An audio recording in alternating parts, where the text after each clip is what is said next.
Hello and welcome to achievers academy. ನಾನು ನಿಮ್ಮ ಪ್ರೀತಮ್. ಇವತ್ತಿನ ದಿನಪತ್ರಿಕೆಗಳ ವಿಶ್ಲೇಷಣೆಗೆ ಸ್ವಾಗತ. ಇವತ್ತಿನ ಸಂಚಿಕೆಯನ್ನು ಪ್ರಾರಂಭ ಮಾಡೋಣ. ಮೊದಲನೇ ಸುದ್ದಿ ಹೇಳುತ್ತೆ, 20 Indian soldiers killed in face off at Galwan. ನೆನ್ನೆ ಭಾರತ ಮತ್ತು ಚೀನಾ ಗಡಿಯ ಪ್ರದೇಶದಿಂದ ಒಂದು ಬೀಭತ್ಸ ಸುದ್ದಿ ಹೊರಗೆ ಬರ್ತಾ ಇದೆ. ಅದೇನಪ್ಪ ಅಂತ ಹೇಳಿದ್ರೆ, 20 ಜನ ಭಾರತೀಯ ಯೋಧರು ಚೀನಾ ದೇಶದ ದಾಳಿಯಿಂದ ಹುತಾತ್ಮರಾಗಿದ್ದಾರೆ. ಒಟ್ಟು 20 ಜನ ನಮ್ಮ ಸೈನಿಕರು ತಮ್ಮ ಪ್ರಾಣವನ್ನ ದೇಶಕ್ಕಾಗಿ ತ್ಯಾಗ ಮಾಡಿದ್ದಾರೆ. ಬಿಕಾಸ್ ಪೂರ್ವ ಲಡಾಖ್ನಲ್ಲಿ ಕಂಡು ಬರ್ತಕ್ಕಂತಹ LAC, line of actual control, ನಾನು ಹಿಂದೆ ಕೂಡ ಎಕ್ಸ್ಪ್ಲೇನ್ ಮಾಡಿದ್ದೇನೆ. ನಿಮಗೆ ಈ ಭಾಗದಲ್ಲಿ ಕಾಣಿಸ್ತಿರ್ತಕ್ಕಂತಹ ಲೈನ್ ಆಫ್ ಆಕ್ಚುಯಲ್ ಕಂಟ್ರೋಲ್, ಆ ಒಂದು ಗಡಿಯನ್ನು ಉಲ್ಲಂಘನೆ ಮಾಡಿಬಿಟ್ಟು ಚೀನಿ ಸೈನಿಕರು ಭಾರತೀಯ ಪ್ರಾಂತ್ಯದೊಳಗೆ ಬಂದ್ಬಿಟ್ಟು ಗಸ್ತನ ತಿರುಗ್ತಿದ್ರು. ಇದಕ್ಕೆ ಅಡ್ಡಿಪಡಿಸಿದಂತಹ ಭಾರತೀಯ ಸೇನಾ ಟುಕಡಿಯ ಮೇಲೆ ಅವರು ದಾಳಿಯನ್ನು ಮಾಡಿದ್ರು. ಆ್ಯಂಡ್ ಈ ಒಂದು ದಾಳಿಯಲ್ಲಿ ದುರದೃಷ್ಟಕರವಾಗಿ ಸುಮಾರು 20 ಜನ ಭಾರತೀಯ ವೀರ ಯೋಧರು ಮರಣವನ್ನು ಅಪ್ಪಿದ್ದಾರೆ. ಇದು ನಮಗೆ ಗೊತ್ತಿರಬೇಕಾಗುತ್ತೆ. ಆ್ಯಂಡ್ ಮತ್ತೊಂದು ವಿಚಾರ ಏನಪ್ಪಾ ಅಂತ ಹೇಳಿದ್ರೆ, ಸುಮಾರು 1975ನೇ ಇಸ್ವಿಯ ಬಳಿಕ 1975 ಆದಮೇಲೆ ಭಾರತ ಮತ್ತು ಚೀನಾ ನಡುವೆ ಎಷ್ಟೇ ದೊಡ್ಡ ಸಂಘರ್ಷ ಬಂದರೂ ಕೂಡ, ನಮ್ಮ ದ್ವಿಪಕ್ಷೀಯ ಸಂಬಂಧಗಳಲ್ಲಿ ಎಷ್ಟೇ ಒಂದು ತೊಂದರೆ ಉಂಟಾದರೂ ಕೂಡ, ಒಂದೇ ಒಂದು ಗುಂಡಿನ ಸದ್ದು ಕೂಡ LAC ಅಥವಾ ಒಂದು ಗಡಿಯ ಭಾಗದಲ್ಲಿ ಕೇಳಿಸಿರಲಿಲ್ಲ. ಹಾಗೂ ಒಂದೇ ಒಂದು ಸಾವು ನೋವು ಕೂಡ ನಡೆದಿರಲಿಲ್ಲ. ಬಟ್ ಅದೆಲ್ಲದಕ್ಕೂ ಒಂದು ತಿಲಾಂಜಲಿಯನ್ನು ಕೊಟ್ಬಿಟ್ಟು ನಿನ್ನೆ ಚೀನಾ ದೇಶ ಉದ್ದಟತನವನ್ನು ಮೆರೆದಿದೆ. ಆ್ಯಂಡ್ ಈ ಒಂದು ಘಟನೆಯಲ್ಲಿ 20 ಜನ ಭಾರತೀಯ ವೀರ ಯೋಧರು ಪ್ರಾಣವನ್ನು ತೆತ್ತಿದ್ದಾರೆ. ಆ್ಯಂಡ್ ಅಷ್ಟೇ ಅಲ್ಲ, ಇವರು 20 ಜನ ಯಾವುದೋ ಹೇಡಿಯ ರೀತಿ ಸತ್ತಿಲ್ಲ. ಬಿಕಾಸ್ ಚೀನಾ ದೇಶದ ಸೈನಿಕರ ಸಂಖ್ಯೆ ಭಾರತಕ್ಕಿಂತಲೂ ಕೂಡ ಜಾಸ್ತಿ ಇತ್ತು. ಅದಾದರೂ ಸಮೇತ ಸುಮಾರು 43 ಜನ ಚೀನಾ ದೇಶದ ಸೈನಿಕರನ್ನ ಭಾರತೀಯ ಯೋಧರು ಪುಡಿಗಟ್ಟಿದ್ದಾರೆ. ಸೊ ಅವರಲ್ಲಿ ಕ್ಯಾಶುವಾಲಿಟೀಸ್ 43 ಇದ್ರೆ, ನಮ್ಮಲ್ಲಿ 20 ಜನ ಸೈನಿಕರು ಮೃತಪಟ್ಟಿದ್ದಾರೆ. ಆ್ಯಂಡ್ ಮತ್ತೊಂದು ವಿಚಾರವನ್ನು ನೀವು ಗಮನಿಸಬೇಕು. ಅದೇನಪ್ಪ ಅಂತ ಹೇಳಿದ್ರೆ, ಐರನ್ ಕ್ಲಬ್ಸ್ ಆ್ಯಂಡ್ ರಾಕ್ಸ್, ಈ ಒಂದು ನಿನ್ನೆ ಅಟ್ಯಾಕ್ ಏನಾಯಿತು, ಅಲ್ಲಿ ಗುಂಡಿನ ದಾಳಿಯನ್ನು ಮಾಡಲಾಗಿಲ್ಲ. ಬಿಕಾಸ್ ಎರಡೂ ದೇಶಗಳ ನಡುವೆ ಕೂಡ ಕದನ ವಿರಾಮ ಇದೆ, ಈ ಒಂದು ಸೀಸ್ ಫೈರ್ ಇದೆ. ಸೊ ಇಬ್ಬರು ಕೂಡ ಒಂದು ಗುಂಡಿನ ದಾಳಿಯನ್ನು ನಡೆಸ್ತಾ ಇಲ್ಲ. ಬದಲಾಗಿ ಅಲ್ಲೇ ಸ್ಥಳೀಯವಾಗಿ ಲಭ್ಯವಿದ್ದಂತಹ ಕಬ್ಬಿಣದ ರಾಡುಗಳು, ದೊಣ್ಣೆಗಳು ಮತ್ತು ಕಲ್ಲುಗಳಿಂದ ಪರಸ್ಪರ ಹೊಡೆದಾಡಿಕೊಳ್ಳಲಾಯಿತು. ಆ್ಯಂಡ್ ಈ ಒಂದು ಘಟನೆಯಲ್ಲಿ ಇಂತಹ ಒಂದು ರಿಸಲ್ಟ್, ಒಂದು ಪರಿಣಾಮ ಬಂದಿದೆ ಅಂತಲೇ ಹೇಳ್ಬಹುದು. ಆ್ಯಂಡ್ ಅಲ್ಲಿ ಸಬ್-0 ಡಿಗ್ರಿ ಟೆಂಪರೇಚರ್, ಬಿಕಾಸ್ ಲಡಾಖ್ನ ಒಂದು ಪ್ರದೇಶಗಳು ಸಾಕಷ್ಟು ಎತ್ತರದಲ್ಲಿರುವಂತಹ ಕಾರಣದಿಂದ ಸಬ್-0 ಟೆಂಪರೇಚರ್ ಇರ್ತಾ ಇತ್ತು, ಬಹಳ ಕನಿಷ್ಠ ತಾಪಮಾನ. ಸೊ ಹಾಗಾಗಿ ನಮ್ಮ ಸೇನೆಯಲ್ಲಿ ಹೆಚ್ಚಿನ ಪ್ರಮಾಣದ ಸಾವು ನೋವು ಕೂಡ ಉಂಟಾಯಿತು ಅಂತಲೇ ಹೇಳ್ಬಹುದು. ಸೊ ಈ ಕುರಿತಾಗಿ ನಮ್ಮ ದೇಶದ ರಕ್ಷಣಾ ಸಚಿವರಿರಬಹುದು, ಪ್ರಧಾನಮಂತ್ರಿಗಳಿರಬಹುದು, ಅದೇ ರೀತಿ ರಾಷ್ಟ್ರೀಯ ಭದ್ರತಾ ಸಲಹೆಗಾರರು ಪ್ರತಿಯೊಬ್ಬರು ಕೂಡ ಈಗ ಒಂದು ಕಾಂಬ್ಯಾಟ್ ಮೋಡ್ಗೆ ಬಂದಿದ್ದಾರೆ. ಎಲ್ಲರೂ ಕೂಡ ಯಾವ ರೀತಿ ಇದಕ್ಕೆ ಪ್ರತೀಕಾರವನ್ನು ತೆಗೆದುಕೊಳ್ಬೇಕು ಮತ್ತು ಯಾವ ರೀತಿ ಚೀನಿಯರನ್ನ ಎದುರಿಸಬೇಕು ಅಂತ ಹೇಳಿ ಒಂದು ಪ್ಲಾನನ್ನು ಕೂಡ ಮಾಡ್ಕೊಳ್ತಾ ಇದ್ದಾರೆ. ಸೊ ಅದು ಕೂಡ ನಮಗೆ ಗೊತ್ತಿರಬೇಕಾಗುತ್ತೆ. ಆ್ಯಂಡ್ ಮುಂದಿನ ಸ್ಲೈಡ್ನಲ್ಲಿ ಇದಕ್ಕೆ ಸಂಬಂಧಪಟ್ಟಂತೆ ಇವತ್ತಿನ ವಿಜಯ ಕರ್ನಾಟಕ ಪತ್ರಿಕೆಯಲ್ಲಿ ಬಂದಿರುವಂತಹ ಸುದ್ದಿ, ದುಷ್ಟ ಚೀನಾಗೆ ತಿರುಗೇಟು. ಸೊ ಚೀನಾ ದೇಶ ತನ್ನ ಈ ದುಷ್ಟ ಬುದ್ಧಿಯನ್ನು ಮತ್ತೊಮ್ಮೆ ತೋರಿಸ್ಬಿಟ್ಟಿದೆ. ಹಾಗೆ ನೋಡಿದ್ರೆ 1962ನೇ ಇಸ್ವಿಯಲ್ಲೂ ಕೂಡ ಭಾರತದೊಂದಿಗೆ ದ್ವಿಪಕ್ಷೀಯ ಸಂಬಂಧವನ್ನು ಅಭಿವೃದ್ಧಿಗೊಳಿಸುವಂತಹ ಸೋಗಿನಲ್ಲಿದ್ದಂತಹ ಚೀನಾ, ನಮ್ಮ ದೇಶದ ಅಂದಿನ ಪ್ರಧಾನಮಂತ್ರಿ ಜವಾಹರ್ಲಾಲ್ ನೆಹರು ಅವರು ವಾಪಸ್ ದೇಶಕ್ಕೆ ಬರ್ತಿದ್ದಂತೆಯೇ ಅವರು ಹಿಂಬಾಗಿಲಿನಿಂದ ಒಂದು ಅಟ್ಯಾಕನ್ನು ಮಾಡ್ತಾರೆ, ದಾಳಿಯನ್ನು ಮಾಡ್ತಾರೆ. ಸೊ ಅದು ಕೂಡ ನಮಗೆ ಹಚ್ಚ ಹಸಿರಾಗಿ ನೆನಪಿದೆ. ಸೊ ನಿಮಗೆ ಆ ಕುರಿತಂತೆ ಸ್ವಲ್ಪ ಡೀಟೇಲ್ಸ್ ಕಾಣಿಸ್ತಾ ಇದೆ. ಇಲ್ಲಿ ನೋಡ್ತಾ ಇದ್ದೀರಾ, ನಾನು ಆಗಲೇ ಹೇಳಿದಂಗೆ 45 ವರ್ಷಗಳಲ್ಲಿ ಮೊದಲ ಬಲಿ. ಕಳೆದ 45 ಇಯರ್ಸ್ನಲ್ಲಿ ಒಂದೇ ಒಂದು ಸಾವು ನೋವು ಕೂಡ ಭಾರತ ಮತ್ತು ಚೀನಾ ದೇಶದ ಗಡಿಗಳಲ್ಲೇ ನಡೆದಿರಲಿಲ್ಲ. ಬಟ್ ಈಗ ನಡೆದಿದೆ. 1975ರಲ್ಲಿ ಅರುಣಾಚಲ್ ಪ್ರದೇಶದಲ್ಲಿ ನಡೆದಂತಹ ಒಂದು ಘಟನೆಯೇ ಕೊನೆ. ಅದಾದ ಬಳಿಕ ಇದು ಮೊಟ್ಟ ಮೊದಲನೇ ಬಾರಿಗೆ ಆಗ್ತಾ ಇದೆ. ಆ್ಯಂಡ್ ಈ ಭಾಗದಲ್ಲಿ ನೋಡ್ತಿದ್ದೀರಾ, ಭಾರತೀಯ ಸೇನೆಗೆ ಉಂಟಾಗಿರ್ತಕ್ಕಂತಹ ಸಾವು ನೋವಿಗೆ ಇಡೀ ದೇಶಾದ್ಯಂತ ಸಾಕಷ್ಟು ಆಕ್ರೋಶ ವ್ಯಕ್ತವಾಗ್ತಿದೆ. ಚೀನಾ ದೇಶಕ್ಕೆ ಒಂದು ಪ್ರತೀಕಾರವನ್ನು ತೀರಿಸ್ಕೊಳ್ಳಲೇಬೇಕು, ಸೇಡನ್ನು ತೀರಿಸ್ಕೊಳ್ಳಲೇಬೇಕು ಅಂತ ಹೇಳಿ ನಮ್ಮ ದೇಶದ ಪ್ರತಿಯೊಬ್ಬ ಜನಸಾಮಾನ್ಯ ಕೂಡ ಸರ್ಕಾರವನ್ನು ಆಗ್ರಹಿಸ್ತಾ ಇದ್ದಾನೆ. ಇದು ಕೂಡ ನಮಗೆ ಗೊತ್ತಿರಬೇಕಾಗುತ್ತೆ. ಆ್ಯಂಡ್ ಯಾವ ರೀತಿ ಸರ್ಕಾರ ಕ್ರಮವನ್ನು ಕೈಗೊಳ್ಳುತ್ತೆ ನಾವು ಇನ್ನೂ ಕೂಡ ಕಾದು ನೋಡಬೇಕಾಗುತ್ತೆ. ಆ್ಯಂಡ್ ಇಷ್ಟು ಡೀಟೇಲ್ಸನ್ನು ನಾವು ತಿಳ್ಕೊಳ್ಬೇಕಾಗುತ್ತೆ. ಆ್ಯಂಡ್ ಆಗಲೇ ಹಿಂದಿನ ಒಂದು ಸ್ಲೈಡ್ನಲ್ಲಿ ಕೂಡ ನೀವು ನೋಡಿದ್ರಿ, ಇದು ಗ್ಯಾಲ್ವನ್ ಕಣಿವೆಯಲ್ಲಿ ನಡೆದಂತಹ ಒಂದು ದುಷ್ಕೃತ್ಯ. ಗ್ಯಾಲ್ವನ್ ನದಿ ಬರುತ್ತೆ, ಏನು ಹಿಮಾಲಯದ ಮೇಲ್ಭಾಗದಲ್ಲಿ ಕರಾಕೋರಂ ಅನ್ನುವಂತಹ ಪರ್ವತ ಶ್ರೇಣಿ ಅಥವಾ ಮೌಂಟೇನ್ ರೇಂಜ್ ಕಂಡು ಬರುತ್ತೆ. ಆ ಭಾಗದಲ್ಲಿ ಆ ಭಾಗದಲ್ಲಿ ಹುಟ್ಟತಕ್ಕಂತಹ ನದಿ ಗ್ಯಾಲ್ವನ್ ನದಿ. ಇದು ಅಕ್ಸಾಯ್ ಚಿನ್ ಪ್ರದೇಶವನ್ನು ಹಾದುಬಿಟ್ಟು ಭಾರತದ ಲಡಾಖ್ ಪ್ರದೇಶವನ್ನು ಇದು ಬಂದು ತಲುಪುತ್ತೆ. ಆ್ಯಂಡ್ ಈ ಭಾಗದಲ್ಲಿ ನಡೆದಂತಹ ಒಂದು ದುಷ್ಕೃತ್ಯ ಈ ಭಾರತ ಮತ್ತು ಚೀನಾ ನಡುವಿನ ಒಂದು ಸಂಘರ್ಷ. ಸೊ ಈ ಗ್ಯಾಲ್ವನ್ ನದಿಯ ಬಗ್ಗೆ ಕೂಡ ಸ್ವಲ್ಪ ತಿಳ್ಕೊಳ್ಳೋಣ. ಬಿಕಾಸ್ ಪರೀಕ್ಷೆಗಳಲ್ಲಿ ಖಂಡಿತ ಇದರ ಬಗ್ಗೆ ಪ್ರಶ್ನೆಗಳು ಅರೈಸ್ ಆಗುವಂತಹ ಸಾಧ್ಯತೆ ಇರುತ್ತೆ. ಸೊ ಮುಂದಿನ ಸ್ಲೈಡ್ನ ಗಮನ ಹರಿಸೋಣ. ಸೊ ನಿಮಗೆ ಇಲ್ಲಿ ಮ್ಯಾಪ್ ಕಾಣಿಸ್ತಾ ಇದೆ. ನಾನು ಆಗಲೇ ಹೇಳಿದೆ ಯಾವ ರೀತಿ ಗ್ಯಾಲ್ವನ್ ನದಿ ಅನ್ನೋದು ಕಾರಾಕೋರಂ ಅನ್ನುವಂತಹ ಪರ್ವತ ಶ್ರೇಣಿ, ನಿಮಗೆ ಇಲ್ಲಿ ಹಸಿರು ಬಣ್ಣದಲ್ಲಿ ಮಾರ್ಕ್ ಮಾಡಿರತಕ್ಕಂತಹದ್ದು ಕಾರಾಕೋರಂ ಮೌಂಟೇನ್ ರೇಂಜ್ ಅಥವಾ ಪರ್ವತ ಶ್ರೇಣಿ. ಅದು ನೀವು ನೋಡ್ತಾ ಇರೋ ರೀತಿ ಅಂದಿನ ಜಮ್ಮು ಮತ್ತು ಕಾಶ್ಮೀರ ಭಾಗದಲ್ಲಿ ಕಂಡುಬರ್ತಾ ಇದೆ, ಬಟ್ ಈಗ ಅದು ಲಡಾಖ್ ಪ್ರಾಂತ್ಯಕ್ಕೆ ಸೇರುತ್ತೆ. ಬಟ್ ಇಲ್ಲಿ ಕಂಡುಬರ್ತಿರ್ತಕ್ಕಂತಹದ್ದು ಭಾರತದ ಪ್ರಕಾರ ಅಧಿಕೃತವಾಗಿ ಅದು ಲಡಾಖ್ನ ಒಂದು ಭಾಗ, ಬಟ್ ಟೆಕ್ನಿಕಲಿ ನಾವು ನೋಡೋದಾದ್ರೆ ಈ ಅಕ್ಸೈ ಚಿನ್ ಅನ್ನುವಂತಹ ಪ್ರದೇಶ ಏನಿದೆ, ದಯವಿಟ್ಟು ಎಲ್ಲರೂ ಕೂಡ ನೋಟ್ ಮಾಡ್ಕೋಬೇಕಾಗುತ್ತೆ. ಬಿಕಾಸ್ ಭಾರತದ ಜಮ್ಮು ಮತ್ತು ಕಾಶ್ಮೀರದಲ್ಲಿ ಎರಡು ಭಾಗಗಳು ನಮ್ಮ ಬಳಿ, ನಮ್ಮ ದೇಶದ ಅಸ್ತಿತ್ವದಲ್ಲಿ ಇಲ್ಲ, ನಮ್ಮ ದೇಶದ ವಶದಲ್ಲಿ ಇಲ್ಲ. ಅವ್ಯಾವಪ್ಪ ಅಂತ ಹೇಳಿದ್ರೆ ನಮ್ಮ ಪಶ್ಚಿಮ ಭಾಗದಲ್ಲಿ, ನಮ್ಮ ಭಾರತದ ತುತ್ತ ತುದಿಯ ಪಶ್ಚಿಮ ಭಾಗದಲ್ಲಿ ನಿಮಗೆ ಕಂಡುಬರ್ತಕ್ಕಂತಹದ್ದು ಗಿಲ್ಗಿಟ್ ಬಾಲ್ಟಿಸ್ತಾನ್ ಪ್ರದೇಶ. ನಾನು ಹಿಂದೆ ಕೂಡ ಅದ್ರ ಬಗ್ಗೆ ಮಾತಾಡಿದ್ದೀನಿ. ಗಿಲ್ಗಿಟ್ ಬಾಲ್ಟಿಸ್ತಾನ್ ಬಗ್ಗೆ ನೋಟ್ ಮಾಡ್ಕೋಬೇಕಾಗುತ್ತೆ. ಆ ಪ್ರದೇಶ ಈಗ ಭಾರತದ ವಶದಲ್ಲಿಲ್ಲ, ಬದಲಾಗಿ ಅದು ಪಾಕಿಸ್ತಾನದ ವಶದಲ್ಲಿದೆ. ಹಾಗಾಗಿ ಆ ಗಿಲ್ಗಿಟ್ ಬಾಲ್ಟಿಸ್ತಾನ್ ಪ್ರದೇಶವನ್ನ POK ಅಂತ ಕರಿತೀವಿ, ಪಾಕ್ ಆಕ್ಯುಪೈಡ್ ಕಾಶ್ಮೀರ್ ಅಥವಾ ಪಾಕಿಸ್ತಾನ್ ಆಕ್ರಮಿತ ಕಾಶ್ಮೀರ. ಸೊ ಅದು ನಮ್ಮ ಪಶ್ಚಿಮ ಭಾಗದಲ್ಲಿ ಬಂದ್ರೆ, ಪೂರ್ವ ಭಾಗದಲ್ಲಿ ಇಲ್ಲಿ ಕಂಡುಬರ್ತಿರ್ತಕ್ಕಂತಹದ್ದು ಅಕ್ಸೈ ಚಿನ್ ಅನ್ನುವಂತಹ ಪ್ರದೇಶ. ಸೊ ಅಕ್ಸೈ ಚಿನ್ ಅನ್ನುವಂತಹ ಪ್ರದೇಶವನ್ನ ಚೀನಾ ದೇಶ ವಶಪಡಿಸಿಕೊಂಡಿದೆ. ಸೊ ಇವತ್ತಿಗೂ ಕೂಡ ಅದು ಚೀನಾದಲ್ಲಿದೆ. ಬಟ್ ಆದರೂ ಕೂಡ ಅಧಿಕೃತವಾಗಿ ಭಾರತದ ಒಂದು ನಕ್ಷೆಯನ್ನ ಬರಿಬೇಕು ಅಂತ ಹೇಳಿದ್ರೆ ನಾವು ಈ POK ಮತ್ತು ಅಕ್ಸೈ ಚಿನ್ ಎರಡೂ ಪ್ರದೇಶಗಳನ್ನ ಭಾರತದ ಭಾಗ ಅಂತಾನೆ ತೋರಿಸ್ತೀವಿ. ಅಂಡ್ ಇವಾಗ ನಾವು ಮಾತಾಡ್ತಿರ್ತಕ್ಕಂತಹದ್ದು ಗಾಲ್ವಾನ್ ನದಿ, ಗಾಲ್ವಾನ್ ಕಣಿವೆ ಬಗ್ಗೆ ನಿಮಗೆ ಈ ಭಾಗದಲ್ಲಿ ಕಾಣಿಸ್ತಾ ಇದೆ, ನಾನು ಮಾರ್ಕ್ ಮಾಡಿ ತೋರಿಸ್ತಾ ಇದ್ದೀನಿ. ಗಾಲ್ವಾನ್ ಕಣಿವೆ ಈ ಭಾಗ. ಸೊ ಗಾಲ್ವಾನ್ ನದಿ ಈ ಕಾರಾಕೋರಂ ರೇಂಜ್ನಲ್ಲಿ ಹುಟ್ಟುತ್ತೆ. ಅಂಡ್ ಆ ಒಂದು ಪ್ರದೇಶದಲ್ಲಿ ನಡೆದಿರ್ತಕ್ಕಂತಹ ಒಂದು ದುರ್ಘಟನೆ. ಅಂಡ್ ಇಲ್ಲೂ ಕೂಡ ಬೇರೆ ಬೇರೆ ರೀತಿಯಾದಂತಹ ಒಂದು ರೇಖೆಗಳನ್ನು ಬರೆಯಲಾಗಿದೆ. ಈ ಹಸಿರು ಬಣ್ಣದಲ್ಲಿ ಏನು ಕಾಣುತ್ತೆ ನಿಮಗೆ ಕೊನೆಯ ರೇಖೆ ಎಂಡಲ್ಲಿ, ಇದು ಭಾರತದ ಪ್ರಕಾರ ಭಾರತದ ಗಡಿಯಾಗಿದೆ.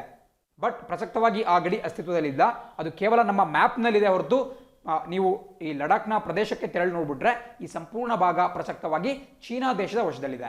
ನೀವೆಲ್ಲೇನು ಆರೆಂಜ್ ಕಲರ್ ಅಲ್ಲಿ ಒಂದು ಲೈನ್ ಅನ್ನು ನೋಡ್ತಾ ಇದ್ದೀರಾ ಕಿತ್ತಳೆ ಬಣ್ಣದಲ್ಲಿ, ಇದು ಪ್ರಸಕ್ತವಾಗಿ ಚೀನಾ ವಶದಲ್ಲಿರತಕ್ಕಂತಹ ಒಂದು ಭಾಗ. ಬಟ್ ಇಲ್ಲಿ ನಿಮಗೆ ಕಾಣಿಸ್ತಾ ಇದೆ ಸ್ವಲ್ಪ ಪಿಂಕ್ ಕಲರ್ ಅಲ್ಲಿ ಗುಲಾಬಿ ಬಣ್ಣದಲ್ಲಿರುವಂತಹ ಈ ರೇಖೆ ಚೀನಾ ದೇಶದ ಒಂದು ಕ್ಲೇಮ್ ಅನ್ನ ತೋರಿಸುತ್ತೆ. ಅಂದ್ರೆ ಚೀನಾ ದೇಶ 1967ರ ಯುದ್ಧದಲ್ಲಿ ಎಲ್ಲಿವರೆಗೂ ಕೂಡ ಭಾರತದ ಒಳಗಡೆ ಬಂದಿತ್ತು ಅದನ್ನು ತೋರಿಸುತ್ತೆ. ಅಂಡ್ ಬಟ್ ಪ್ರಸಕ್ತವಾಗಿ ಈ ಕಿತ್ತಳೆ ಬಣ್ಣದಲ್ಲಿರತಕ್ಕಂತಹ ಗಡಿ ನಿಮಗೆ ಕಾಣಿಸಿರೋ ರೀತಿ ಲೈನ್ ಆಫ್ ಆಕ್ಯುಪೇಷನ್, ಅದು ಚೀನಾ ದೇಶದ ವಶದಲ್ಲಿದೆ. ಇಷ್ಟು ಕೂಡ ಡೀಟೇಲ್ಸ್ ಗೊತ್ತಿರಬೇಕಾಗುತ್ತೆ. ಅಂಡ್ ಈ ಭಾಗದಲ್ಲಿ ನಿಮಗೆ ಚೀನಾ ದೇಶದ ಮ್ಯಾಪ್ ಕಾಣಿಸ್ತಾ ಇದೆ. ಚೀನಾ ದೇಶದ ಮ್ಯಾಪ್ ಅಲ್ಲಿ ಅದರ ಪ್ರಾವಿನ್ಸಸ್ಗಳು ಅಥವಾ ಪ್ರಾಂತ್ಯಗಳು ನಿಮಗೆ ಕಾಣಿಸ್ಕೊಳ್ತಾ ಇದ್ದಾವೆ. ನೋಡಿ, ಪ್ರಾಂತ್ಯಗಳು ಬಹಳ ಪ್ರಮುಖ. ಬಿಕಾಸ್ ಭಾರತದಲ್ಲಿ ಯಾವ ರೀತಿ ಸ್ಟೇಟ್ಸ್ ಅಥವಾ ರಾಜ್ಯಗಳನ್ನಾಗಿ ನಮ್ಮ ದೇಶವನ್ನ ವಿಂಗಡಿಸಲಾಗಿದೆ, ಅದೇ ನಿಟ್ಟಿನಲ್ಲಿ ಚೀನಾ ದೇಶವನ್ನ ಪ್ರಾಂತ್ಯಗಳು ಅಥವಾ ಪ್ರಾವಿನ್ಸಸ್ ಅಂತ ವಿಂಗಡಣೆ ಮಾಡಲಾಗಿದೆ. ಅಂಡ್ ಈ ಭಾಗ ಯಾಕಪ್ಪ ಪ್ರಮುಖ ಅಂತ ಹೇಳಿದ್ರೆ ಕ್ಸಿಂಜಿಯಾಂಗ್ ಅನ್ನುವಂತಹ ಚೀನಾ ದೇಶದ ಒಂದು ಪ್ರಾಂತ್ಯ. ಇದರ ಕುರಿತಾಗಿ ನಾನು ಹಿಂದೆ ಕೂಡ ಹೇಳಿದ್ದೇನೆ. ಅಲ್ಲಿ ಕಂಡು ಬರ್ತಕ್ಕಂತಹ ಉಯ್ಗುರ್ ಮುಸ್ಲಿಮ್ಸ್ ಅಥವಾ ಉಯ್ಗುರ್ ಅನ್ನುವಂತಹ ಒಂದು ಮುಸಲ್ಮಾನ ಜನಾಂಗವನ್ನ ಚೀನಾ ದೇಶದಲ್ಲಿ ಶೋಷಣೆಗೆ ಒಳಪಡಿಸಲಾಗ್ತಾ ಇದೆ ಅಂತ ಹೇಳಿ ಒಂದು ಅಂತಾರಾಷ್ಟ್ರೀಯ ಮಟ್ಟದ ಆರೋಪ ಯಾವಾಗಲೂ ಕೇಳಿಬರ್ತಾ ಇರುತ್ತೆ. ಸೊ ಕ್ಸಿಂಜಿಯಾಂಗ್ ಅನ್ನುವಂತಹ ಚೀನಾ ದೇಶದ ಪ್ರಾಂತ್ಯ ಬಹಳ ಪ್ರಮುಖವಾಗಿರುತ್ತೆ. ಬಟ್ ಇವತ್ತು ಯಾಕೆ ಆ ಪ್ರಾಂತ್ಯ ಬಗ್ಗೆ ತೋರಿಸ್ತಾ ಇದ್ದೀನಿ ಅಂತ ಹೇಳಿದ್ರೆ, ನಿಮಗೆ ಇಲ್ಲಿ ಈ ಪಾರ್ಟ್ ಏನು ಕಂಡು ಬರುತ್ತೆ, ಈ ಸಂಪೂರ್ಣ ಪಾರ್ಟ್ ಕಂಡು ಬರ್ತಕ್ಕಂತಹದ್ದು ಕ್ಸಿಂಜಿಯಾಂಗ್ ಪ್ರಾಂತ್ಯ. ಕ್ಸಿಂಜಿಯಾಂಗ್ ಪ್ರಾಂತ್ಯ ಕಂಡು ಬರುತ್ತೆ. ಅಂಡ್ ಬಿಕಾಸ್ ನಿಮಗೆ ಇಲ್ಲೊಂದು ನೀಲಿ ಬಣ್ಣದ ಒಂದು ಲೈನ್ ಕಾಣಿಸ್ತಾ ಇದೆ, ಅದೇನಪ್ಪ ಅಂತ ಹೇಳಿದ್ರೆ ಕ್ಸಿಂಜಿಯಾಂಗ್ ಟಿಬೆಟ್ ರೋಡ್. ಸೊ ಅರ್ಥ ಮಾಡ್ಕೋಬೇಕು ನೀವು, ಅದು ಕೇವಲ ಚೀನಾ ದೇಶದ ವಶದಲ್ಲಿಲ್ಲ ಈ ಅಕ್ಸಾಯ್ ಚಿನ್ ಪ್ರದೇಶ, ಬದಲಾಗಿ ಚೀನಾ ಅಲ್ಲಿ ಆಲ್ರೆಡಿ ತನ್ನ ಒಂದು ಅಭಿವೃದ್ಧಿ ಕಾರ್ಯಗಳಿರಬಹುದು ಅಥವಾ ಮೂಲ ಸೌಕರ್ಯಗಳ ಅಭಿವೃದ್ಧಿ ಇರಬಹುದು, ಅವುಗಳನ್ನ ಮಾಡ್ತಾ ಇದೆ. ಸೊ ಭಾರತ ಇದು ನನ್ನ ಪ್ರದೇಶ ಅಂತ ಹೇಳ್ಕೊಂಡ್ರೂ ಕೂಡ ಅಲ್ಲಿ ಭಾರತ ಯಾವುದೇ ರೀತಿಯಾದಂತಹ ಹಕ್ಕನ್ನ ಅಥವಾ ಹೊಂದಿಲ್ಲ, ಅಲ್ಲಿ ತನ್ನ ಒಂದು ಕಂಟ್ರೋಲ್ ಅನ್ನ ಹೊಂದಿಲ್ಲ. ಸೊ ಅಲ್ಲಿ ನೋಡ್ತಾ ಇದ್ದೀರಾ, ಇದು ನಿಮಗೆ ಕ್ಸಿಂಜಿಯಾಂಗ್ ಪ್ರದೇಶ ಕಂಡುಬರ್ತಿರ್ತಕ್ಕಂತಹದ್ದು. ಇಲ್ಲಿ ನಿಮಗೇನು ಕಂದು ಬಣ್ಣದಲ್ಲಿ ಕಾಣಿಸ್ತಾ ಇದೆ ಚೀನಾ ದೇಶದ ಕ್ಸಿಂಜಿಯಾಂಗ್ ಪ್ರದೇಶ. ಆ ಪ್ರದೇಶದಿಂದ ಚೀನಾದ ಮತ್ತೊಂದು ಪ್ರಾಂತ್ಯವಾಗಿರ್ತಕ್ಕಂತಹ ಟಿಬೆಟ್ ಏನಿದೆ ಅಲ್ಲಿಗೆ ಬಂದು ಕನೆಕ್ಟ್ ಮಾಡುವಂತಹ ಒಂದು ರಸ್ತೆ ಮಾರ್ಗ ಆಗಿದೆ. ಸೊ ಅಕ್ಸಾಯ್ ಚಿನ್ ಪ್ರದೇಶವನ್ನು ಸಂಪೂರ್ಣವಾಗಿ ಚೀನಾ ತನ್ನ ಸುಪರ್ದಿಯಲ್ಲಿ ಇಟ್ಕೊಂಡಿದೆ. ಅಂಡ್ ಟಿಬೆಟ್ ಬಗ್ಗೆ ಕೂಡ ಕೇಳಿರ್ತೀರಾ, ಹಲವಾರು ಜನ ಡೌಟ್ ಅನ್ನ ಪಡ್ತೀರಾ. ಟಿಬೆಟ್ ಅಂತಕ್ಕಂತಹದ್ದು ಸಪರೇಟ್ ದೇಶ ಅಂತ ಕೆಲವರು ತಿಳ್ಕೊಂಡಿರ್ತಾರೆ, ಬಟ್ ಖಂಡಿತ ಅಲ್ಲ. ಟಿಬೆಟ್ನ ಚೀನಾ ದೇಶ ಆಕ್ರಮಣ ಮಾಡಿಕೊಂಡಿದ್ದು. ಸೊ ಪ್ರಸಕ್ತವಾಗಿ ಟಿಬೆಟ್ ಚೀನಾ ದೇಶದ ಒಳಗೆ ಬರತಕ್ಕಂತಹ ಒಂದು ಸ್ವಾಯತ್ತ ಪ್ರದೇಶ ಆಗಿದೆ. ಇಷ್ಟು ಡೀಟೇಲ್ಸ್ ಕೂಡ ನಿಮಗೆ ಗೊತ್ತಿರಬೇಕಾಗುತ್ತೆ. ಅದನ್ನ ನೆನ್ಪಿಟ್ಕೊಳ್ತಾ ನಾವು ಮುಂದಿನ ಸುದ್ದಿಯತ್ತ ಗಮನ ಹರಿಸೋಣ. ಸೊ ಇಲ್ಲಿ ಕೂಡ ಸ್ಲೈಡ್ ಕಾಣಿಸ್ತಿರ್ತಕ್ಕಂತಹದ್ದು ನಿಮಗೆ ಕಾರಾಕೋರಂ ಮೌಂಟೇನ್ ರೇಂಜ್ ಬಗ್ಗೆ. ಬಿಕಾಸ್ ನಮ್ಮ ಈ ಪರ್ವತ ಶ್ರೇಣಿಗಳೇನಿದ್ದಾವೆ ಅವು ಕೂಡ ಜಿಯೋಗ್ರಫಿಯಲ್ಲಿ, ಭೂಗೋಳಶಾಸ್ತ್ರದಲ್ಲಿ ಬಹಳಷ್ಟು ಪ್ರಮುಖವಾಗ್ತವೆ. ಪರೀಕ್ಷೆಯಲ್ಲಿ ಹಲವಾರು ಬಾರಿ ಪ್ರಶ್ನೆ ಕಂಡು ಬರ್ತಾ ಇರುತ್ತೆ. ಸೊ ಇಲ್ಲಿ ನಿಮಗೆ ಎರಡು ಮ್ಯಾಪ್ಗಳನ್ನ ನಾನು ಹಾಕಿದ್ದೇನೆ. ಫಸ್ಟ್ ಮ್ಯಾಪ್ ಅನ್ನ ನೀವು ನೋಡ್ತಾ ಇದ್ದೀರಾ, ಕಾರಾಕೋರಂ ರೇಂಜ್ ಯಾವ ರೀತಿ ಕಂಡು ಬರ್ತಾ ಇದೆ. ಅಂಡ್ ಇಲ್ಲಿ 3 ಬಣ್ಣಗಳಲ್ಲಿ ಮಾರ್ಕ್ ಮಾಡಿರ್ತಕ್ಕಂತಹದ್ದು ಹಿಮಾಲಯನ್ ರೇಂಜ್, ಹಿಮಾಲಯ ಪರ್ವತಗಳ ಶ್ರೇಣಿ. ಸೊ ಅದು ಕೂಡ ಬಹಳ ಪ್ರಮುಖವಾಗಿರುತ್ತೆ. ಆ್ಯಂಡ್ ಕರಾಕೋರಮಲ್ಲಿ ಪ್ರತಿ ಬಾರಿ ಒಂದು ಟ್ರೆಂಡ್ ಏನಪ್ಪ ಅಂತ ಹೇಳಿದ್ರೆ, ಯಾವುದಾದ್ರೂ ಒಂದು ಪರ್ವತ ಶ್ರೇಣಿಯನ್ನು ಕೊಟ್ಟರೆ ಆ ಪರ್ವತ ಶ್ರೇಣಿಯ ಅತ್ಯುನ್ನತ ಶಿಖರ ಯಾವುದು, ಇಂಗ್ಲೀಷಲ್ಲಿ ನಾವು ಅದನ್ನು ಪೀಕ್ ಅಂತ ಕರಿತೀವಿ. ಸೊ ಪೀಕ್ ಯಾವುದು ಅಂತ ಕೇಳ್ತಾ ಇರ್ತಾರೆ ಹಲವಾರು ಬಾರಿ. ನಮ್ಮ ಪಶ್ಚಿಮ ಘಟ್ಟಗಳ ಶಿಖರ ಯಾವುದು ಅಂತ ಕೂಡ ಕೇಳ್ತಾ ಇರ್ತಾರೆ. ಪಶ್ಚಿಮ ಘಟ್ಟಗಳ ಶಿಖರ ಆನೆಮುಡಿ ಅಥವಾ ಅನಾಮುಡಿ ಅಂತ ಕರಿತೀವಿ, ಕೇರಳ ರಾಜ್ಯದಲ್ಲಿ ಕಂಡು ಬರುತ್ತೆ. ಅದೇ ರೀತಿ ನಮ್ಮ ಈಸ್ಟರ್ನ್ ಘಾಟ್ಸ್ ಅಥವಾ ಪೂರ್ವ ಘಟ್ಟಗಳ ಶಿಖರವನ್ನು ಕೂಡ ಕೇಳ್ತಾರೆ. ಅರ್ಮಕೊಂಡಂ ಅಂತಕ್ಕಂತಹ ಪ್ರದೇಶ ನಮ್ಮ ನೆರೆಯ ರಾಷ್ಟ್ರ ಆಂಧ್ರ ಪ್ರದೇಶದಲ್ಲಿ ಕಂಡು ಬರುತ್ತೆ. ಸೊ ಈ ರೀತಿ ಅವರು ಹಲವಾರು ಬಾರಿ ಕೇಳ್ತಾನೆ ಇರ್ತಾರೆ. ಅಂಡ್ ಅದೇ ರೀತಿ ಕರಾಕೋರಂ ಅನ್ನುವಂತಹ ಪರ್ವತ ಶ್ರೇಣಿಯ ಶಿಖರ ಯಾವುದು ಅಂತ ಪ್ರಶ್ನೆ ಕೇಳಿದಲ್ಲಿ ನೀವು ಖಂಡಿತ ಮಾರ್ಕ್ ಮಾಡಬೇಕಾಗಿರತಕ್ಕಂತಹದ್ದು K2 ಅನ್ನುವಂತಹ ಒಂದು ಶಿಖರ. K2 ಅದನ್ನು ನಾವು ಗಾಡ್ವಿನ್ ಆಸ್ಟಿನ್ ಅಂತ ಕೂಡ ಕರಿತೀವಿ. ದಯವಿಟ್ಟು ನೋಟ್ ಡೌನ್ ಮಾಡ್ಕೋಬೇಕಾಗುತ್ತೆ. ನೀವು ಕೂಡ ಕೇಳಿರ್ತೀರಾ ಗಾಡ್ವಿನ್ ಆಸ್ಟಿನ್. ಇದು ಮೂಲತಃ ನಮ್ಮ ಪಾಕ್ ಆಕ್ಯುಪೈಡ್ ಕಾಶ್ಮೀರ್ ಒಂದು ಬಾರ್ಡರ್ ಬರುತ್ತೆ, ಬಟ್ ಆದರೂ ಕೂಡ ಪ್ರಸಕ್ತವಾಗಿ ಇದು ಪಾಕಿಸ್ತಾನಕ್ಕೆ ಸೇರಿಸಲಾಗುತ್ತೆ. ನೀವು ವಿಕಿಪೀಡಿಯಾವನ್ನು ತೆಗೆದು ನೋಡಿದ್ರೆ ಗಾಡ್ವಿನ್ ಆಸ್ಟಿನ್ ಅನ್ನ ಪಾಕಿಸ್ತಾನದಲ್ಲಿ ಬರುವಂತಹ ಒಂದು ಪರ್ವತ ಶಿಖರ ಅಂತ ಕರೆಯಲಾಗುತ್ತೆ. ಸೊ ಕರಾಕೋರಂ ಪರ್ವತ ಶ್ರೇಣಿಯ ಅತ್ಯುನ್ನತ ಶಿಖರ ಯಾವುದು, ಟಾಪ್ ಮೋಸ್ಟ್ ಪೀಕ್ ಯಾವುದು ಅಂತ ಕೇಳಿದ್ರೆ ಗಾಡ್ವಿನ್ ಆಸ್ಟಿನ್ ಅಂತ ಹೇಳಬೇಕಾಗುತ್ತೆ. ಅದೇ ರೀತಿ ಪ್ರೀಮಿಯರ್ ಚಾಟ್ನಲ್ಲಿ ನೀವು ಅಥವಾ ಕಮೆಂಟ್ ಬಾಕ್ಸಲ್ಲಿ ಭಾರತದ ಅತ್ಯುನ್ನತ ಶಿಖರ ಯಾವುದು ಅಂತ ಗೊತ್ತಿತ್ತು ಅಂತ ಹೇಳಿದ್ರೆ ಮೆಸೇಜ್ ಮಾಡಿ, ಒಂದು ಕಮೆಂಟ್ ಮಾಡಿ, ಮತ್ತು ಅದು ಯಾವ ರಾಜ್ಯದಲ್ಲಿ ಕಂಡು ಬರುತ್ತೆ ಅಂತ ಕೂಡ ನೀವು ಕಮೆಂಟ್ ಮಾಡಬಹುದು. ಆ್ಯಂಡ್ ಅದೇ ರೀತಿ ನಮ್ಮ ಮೌಂಟ್ ಎವರೆಸ್ಟ್ನ ವಿವಿಧ ಭಾಗಗಳನ್ನು ಕೂಡ ಇಲ್ಲಿ ಕೊಡಲಾಗಿದೆ. ಆ್ಯಂಡ್ ಈ ಭಾಗದಲ್ಲೂ ಕೂಡ ನೋಡ್ತಾ ಇದ್ದೀರಾ ಗ್ರೇಟರ್ ಹಿಮಾಲಯ, ಲೆಸ್ಸರ್ ಹಿಮಾಲಯ ಮತ್ತು ಶಿವಾಲಿಕ್, ಏನು ಪಾದ ಬೆಟ್ಟಗಳು ಶಿವಾಲಿಕ್ ಅಂತ ಕರಿತೀವಿ, ಇವೆಲ್ಲವೂ ಕೂಡ ಹಿಮಾಲಯ ಪರ್ವತ ಶ್ರೇಣಿಯ ಒಂದು ಭಾಗಗಳು.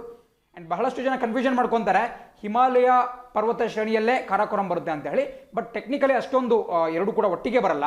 ಕಾರಾಕೋರಂ ಇರಬಹುದು, ಹಿಮಾಲಯಸ್ ಇರಬಹುದು, ಹಿಂದೂ ಕುಶ್ ಇರಬಹುದು, ಅದೇ ರೀತಿ ಪಾಮೀರ್ ಗ್ರಂಥಿಗಳಿರಬಹುದು. ಇವೆಲ್ಲವೂ ಕೂಡ ಒಂದು ಸಂಕೀರ್ಣವಾದಂತಹ ಒಂದು ಪರ್ವತ ವ್ಯವಸ್ಥೆಯನ್ನು ನಮ್ಮ ಭಾರತದ ಭಾಗದಲ್ಲಿ, ಭಾರತ ಅಥವಾ ನಮ್ಮ ಮಧ್ಯ ಏಷ್ಯಾ ಭಾಗದಲ್ಲಿ ಮಾಡುತ್ತವೆ. ಇಷ್ಟು ಡೀಟೇಲ್ಸ್ ಗೊತ್ತಿರಬೇಕಾಗುತ್ತೆ, ಬಿಕಾಸ್ ಇದು ಜಿಯೋಗ್ರಫಿ ಪಾಯಿಂಟ್ ಆಫ್ ವ್ಯೂ ಇಂದ ಬಹಳ ಪ್ರಮುಖವಾಗಿರುತ್ತೆ. ಕಾರಾಕೋರಂನ ಪೀಕ್ ಕೇಳಿದ್ರೆ ಗಾಡ್ವಿನ್ ಆಸ್ಟಿನ್ ಅಥವಾ K2 ಬಹಳ ಪ್ರಮುಖವಾಗಿರುತ್ತೆ. ಈ ರೀತಿ ಮುಂದಿನ ಸುದ್ದಿ ನೋಡ್ತಾ ಹೋಗೋಣ. India pledges support to Nepal temple. ನೋಡಿ, ಈಗ ಭಾರತ ಮತ್ತು ಚೀನಾ ನಡುವೆ ಸಂಘರ್ಷ ನಡೀತಾನೆ ಇದೆ. ಬಟ್ ಇದೇ ರೀತಿ ಭಾರತ ಮತ್ತು ನೇಪಾಳ್ ನಡುವೆ ಕೂಡ ಒಂದು ಗಡಿ ವಿವಾದ ಸೃಷ್ಟಿಯಾಗಿದೆ. ಭಾರತದ ಉತ್ತರಾಖಂಡ್ನ ಪಿಥೋರ್ಗಢ್ನ ಪ್ರದೇಶಗಳನ್ನು ನೇಪಾಳ ದೇಶ ತನ್ನ ಹೊಸ ನಕ್ಷೆಯಲ್ಲಿ ಇನ್ಕ್ಲೂಡ್ ಮಾಡ್ಕೊಳ್ತು, ಸೇರ್ಪಡೆ ಮಾಡ್ಕೊಳ್ತು. ಅಷ್ಟೇ ಅಲ್ಲ, ಇದಕ್ಕೆ ಸಂಬಂಧಪಟ್ಟಂತೆ ನೇಪಾಳದ ಸಂಸತ್ತಿನಲ್ಲಿ ಅವರ ಒಂದು ಸಂವಿಧಾನದ 2ನೇ ತಿದ್ದುಪಡಿಯನ್ನು ಕೂಡ ಮಾಡಲಾಯಿತು.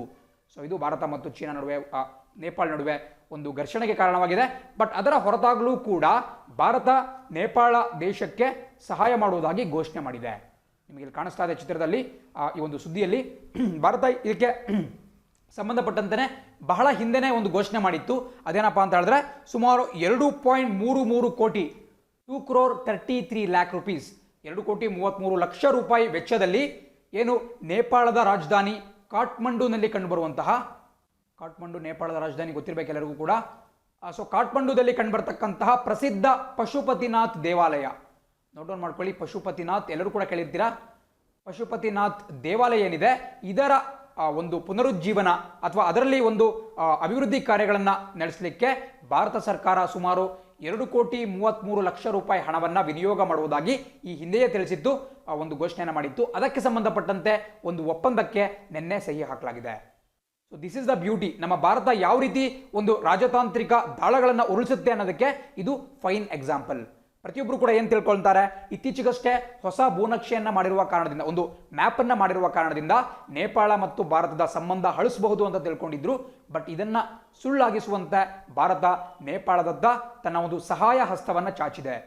ಸೊ ಈ ರೀತಿ ಮಾಡೋದ್ರಿಂದ ನಮ್ಮ ನಡುವಿರತಕ್ಕಂತಹ ಒಂದು ಭಿನ್ನಾಭಿಪ್ರಾಯಗಳನ್ನು ನಾವು ಬಗೆಹರಿಸ್ಕೋಬಹುದಾಗುತ್ತೆ. ಸೊ ಉತ್ತಮವಾದಂತಹ ಒಂದು ರಾಜತಾಂತ್ರಿಕ ನಡೆಯನ್ನ ಭಾರತ ನಡೆಸಿದೆ ಅಂತಲೇ ಹೇಳಬಹುದು.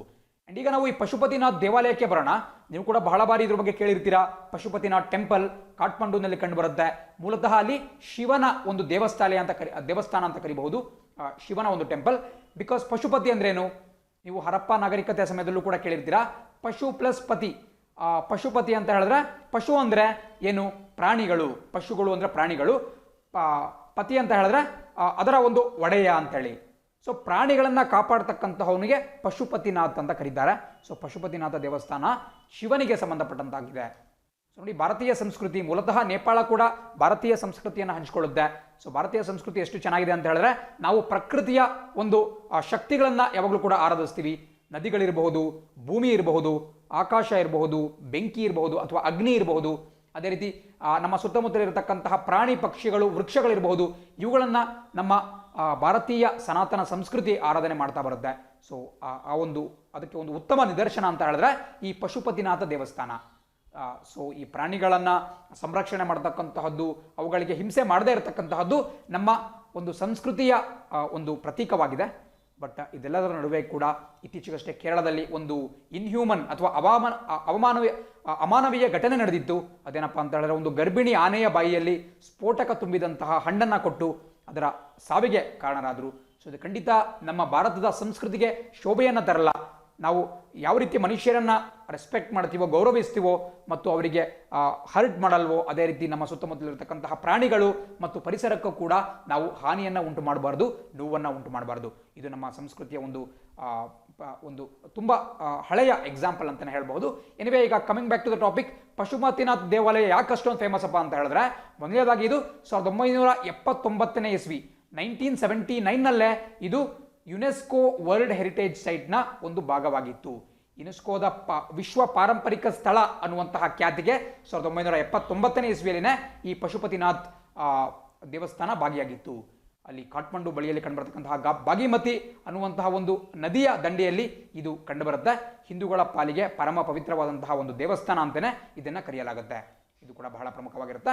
ನಿಮಗೆ ಕಾಣಿಸ್ತಾ ಇದೆ, ನೇಪಾಳ್ ಭಾರತ್ ಮೈತ್ರಿ ಅನ್ನುವಂತಹ ಒಂದು ಯೋಜನೆಯ ಅಡಿಯಲ್ಲಿ ಭಾರತ ಈ ಒಂದು ಕಾರ್ಯಕ್ಕೆ ಕೈ ಹಾಕಿದೆ ಅಂತಲೇ ಹೇಳ್ಬಹುದು. ಆ್ಯಂಡ್ ಪಶುಪತಿನಾಥ್ ಟೆಂಪಲ್ ಬಗ್ಗೆ ಇನ್ನೊಂದು ಸ್ವಲ್ಪ ಡೀಟೇಲ್ಸ್ ತಿಳ್ಕೊಳ್ಳೋಣ. ಬಿಕಾಸ್ ನೀವು ಸ್ವಲ್ಪ ಹಿಂದಕ್ಕೆ ಹೋದರೆ 2009ನೇ ಇಸ್ವಿಯಲ್ಲಿ ಒಂದು ದೊಡ್ಡ ಸುದ್ದಿ ಇತ್ತು ನಮ್ಮ ದೇಶದಲ್ಲಿ. ಅದೇನಪ್ಪ ಅಂತ ಹೇಳಿದ್ರೆ, ಪಶುಪತಿನಾಥ್ ದೇವಸ್ಥಾನದ ಅರ್ಚಕರಾಗಿದ್ದಂತಹ ಭಾರತೀಯರನ್ನ ಅಲ್ಲಿಂದ ಹೊರಗಟ್ಟಲಾಗಿತ್ತು. ಆ ಒಂದು ಇಮೇಜಸ್ ಇನ್ನೂ ಕೂಡ ಕಣ್ಮುಂದೆ ಬರುತ್ತೆ. ಪೇಪರ್ಗಳನ್ನ ಅವಾಗ ಓದಿದ ನೆನಪಿತ್ತು ಅಂತ ಹೇಳಿದ್ರೆ, ತುಂಬ ಹಿಂದೆ 10-11 ವರ್ಷಗಳ ಹಿಂದಿನ ಒಂದು ಮಾತು. ಒಂದು ಮಾತು ನೆನ್ಪಿಟ್ಕೋಬೇಕು, ಒಂದು ಪ್ರತೀತಿಯ ಪ್ರಕಾರ ಈ ಪಶುಪತಿನಾಥ್ ದೇವಸ್ಥಾನದ ಪ್ರಧಾನ ಅರ್ಚಕರು ಯಾವಾಗಲೂ ಕೂಡ ದಕ್ಷಿಣ ಭಾರತದ ವ್ಯಕ್ತಿಗಳಾಗಿದ್ದರು. ದಕ್ಷಿಣ ಭಾರತದ ಬ್ರಾಹ್ಮಣ ಸಮುದಾಯದ ವ್ಯಕ್ತಿಗಳು ಈ ಪಶುಪತಿನಾಥ್ ದೇವಸ್ಥಾನದ ಅರ್ಚಕರಾಗಿ ತಲೆತಲಾಂತರಗಳಿಂದ ನೂರಾರು ವರ್ಷಗಳಿಂದ ಕಾರ್ಯವನ್ನು ನಿರ್ವಹಣೆ ಮಾಡ್ತಾ ಬಂದಿದ್ರು. ಬಟ್ 2009ರ ಸಮಯದಲ್ಲಿ ಅಂದಿನ ಕಮ್ಯುನಿಸ್ಟ್ ಸರ್ಕಾರ, ನೇಪಾಳದಲ್ಲಿ ಆಡಳಿತದಲ್ಲಿದ್ದಂತಹ ಪ್ರಚಂಡ ಅವರ ನೇತೃತ್ವದ ಕಮ್ಯುನಿಸ್ಟ್ ಸರ್ಕಾರ ದಕ್ಷಿಣ ಭಾರತೀಯ ಮೂಲದ ಅರ್ಚಕರನ್ನ ಡಿಸ್ಮಿಸ್ ಮಾಡಿಬಿಟ್ಟು ಸ್ಥಳೀಯರಿಗೆ ಅವಕಾಶವನ್ನು ಮಾಡಿಕೊಡುತ್ತೆ. ಸೊ ಹೀಗೆ ಬಹಳ ಒಂದು ವಿಚಾರಗಳು ಕೂಡ ನಡೀತಾ ಹೋಗ್ತವೆ. ಬಟ್ ಪ್ರಸಕ್ತವಾಗಿ ಕೇವಲ ದಕ್ಷಿಣ ಭಾರತೀಯರು ಮಾತ್ರವಲ್ಲ, ಯಾರು ಬೇಕಾದರೂ ಈ ನೇಪಾಳದ ಪ್ರಮುಖ ದೇವಾಲಯದ ಅರ್ಚಕರಾಗಬಹುದು ಅಂತೇಳಿ ಒಂದು ತಿದ್ದುಪಡಿನ ತರಲಾಗಿದೆ. ನೇಪಾಳಿ ಒಂದು ಸಿಟಿಜನ್ಸ್, ಅಲ್ಲಿನ ನಾಗರಿಕರಿಗೂ ಕೂಡ ಅಲ್ಲಿನ ಅರ್ಚಕರಾಗುವಂತಹ ಹಕ್ಕಿದೆ. ಸೊ ನಿಮಗೆ ಗೊತ್ತಿರಬೇಕು ಯಾವ ರೀತಿ ಪಶುಪತಿನಾಥ್ ಟೆಂಪಲ್ಗೂ ನಮ್ಮ ದಕ್ಷಿಣ ಭಾರತಕ್ಕೂ ಒಂದು ಲಿಂಕ್ ಇದೆ ಅಂತ ನಿಮಗೆ ಗೊತ್ತಿರಬೇಕಾಗುತ್ತೆ. ಇದನ್ನು ನೀವು ಬೇರೆ ಬೇರೆ ರೀತಿಯಂತಹ ಪ್ರಶ್ನೆಗಳನ್ನ ಬರಿಬೇಕಾದ್ರೆ ಉಲ್ಲೇಖ ಮಾಡಬಹುದು.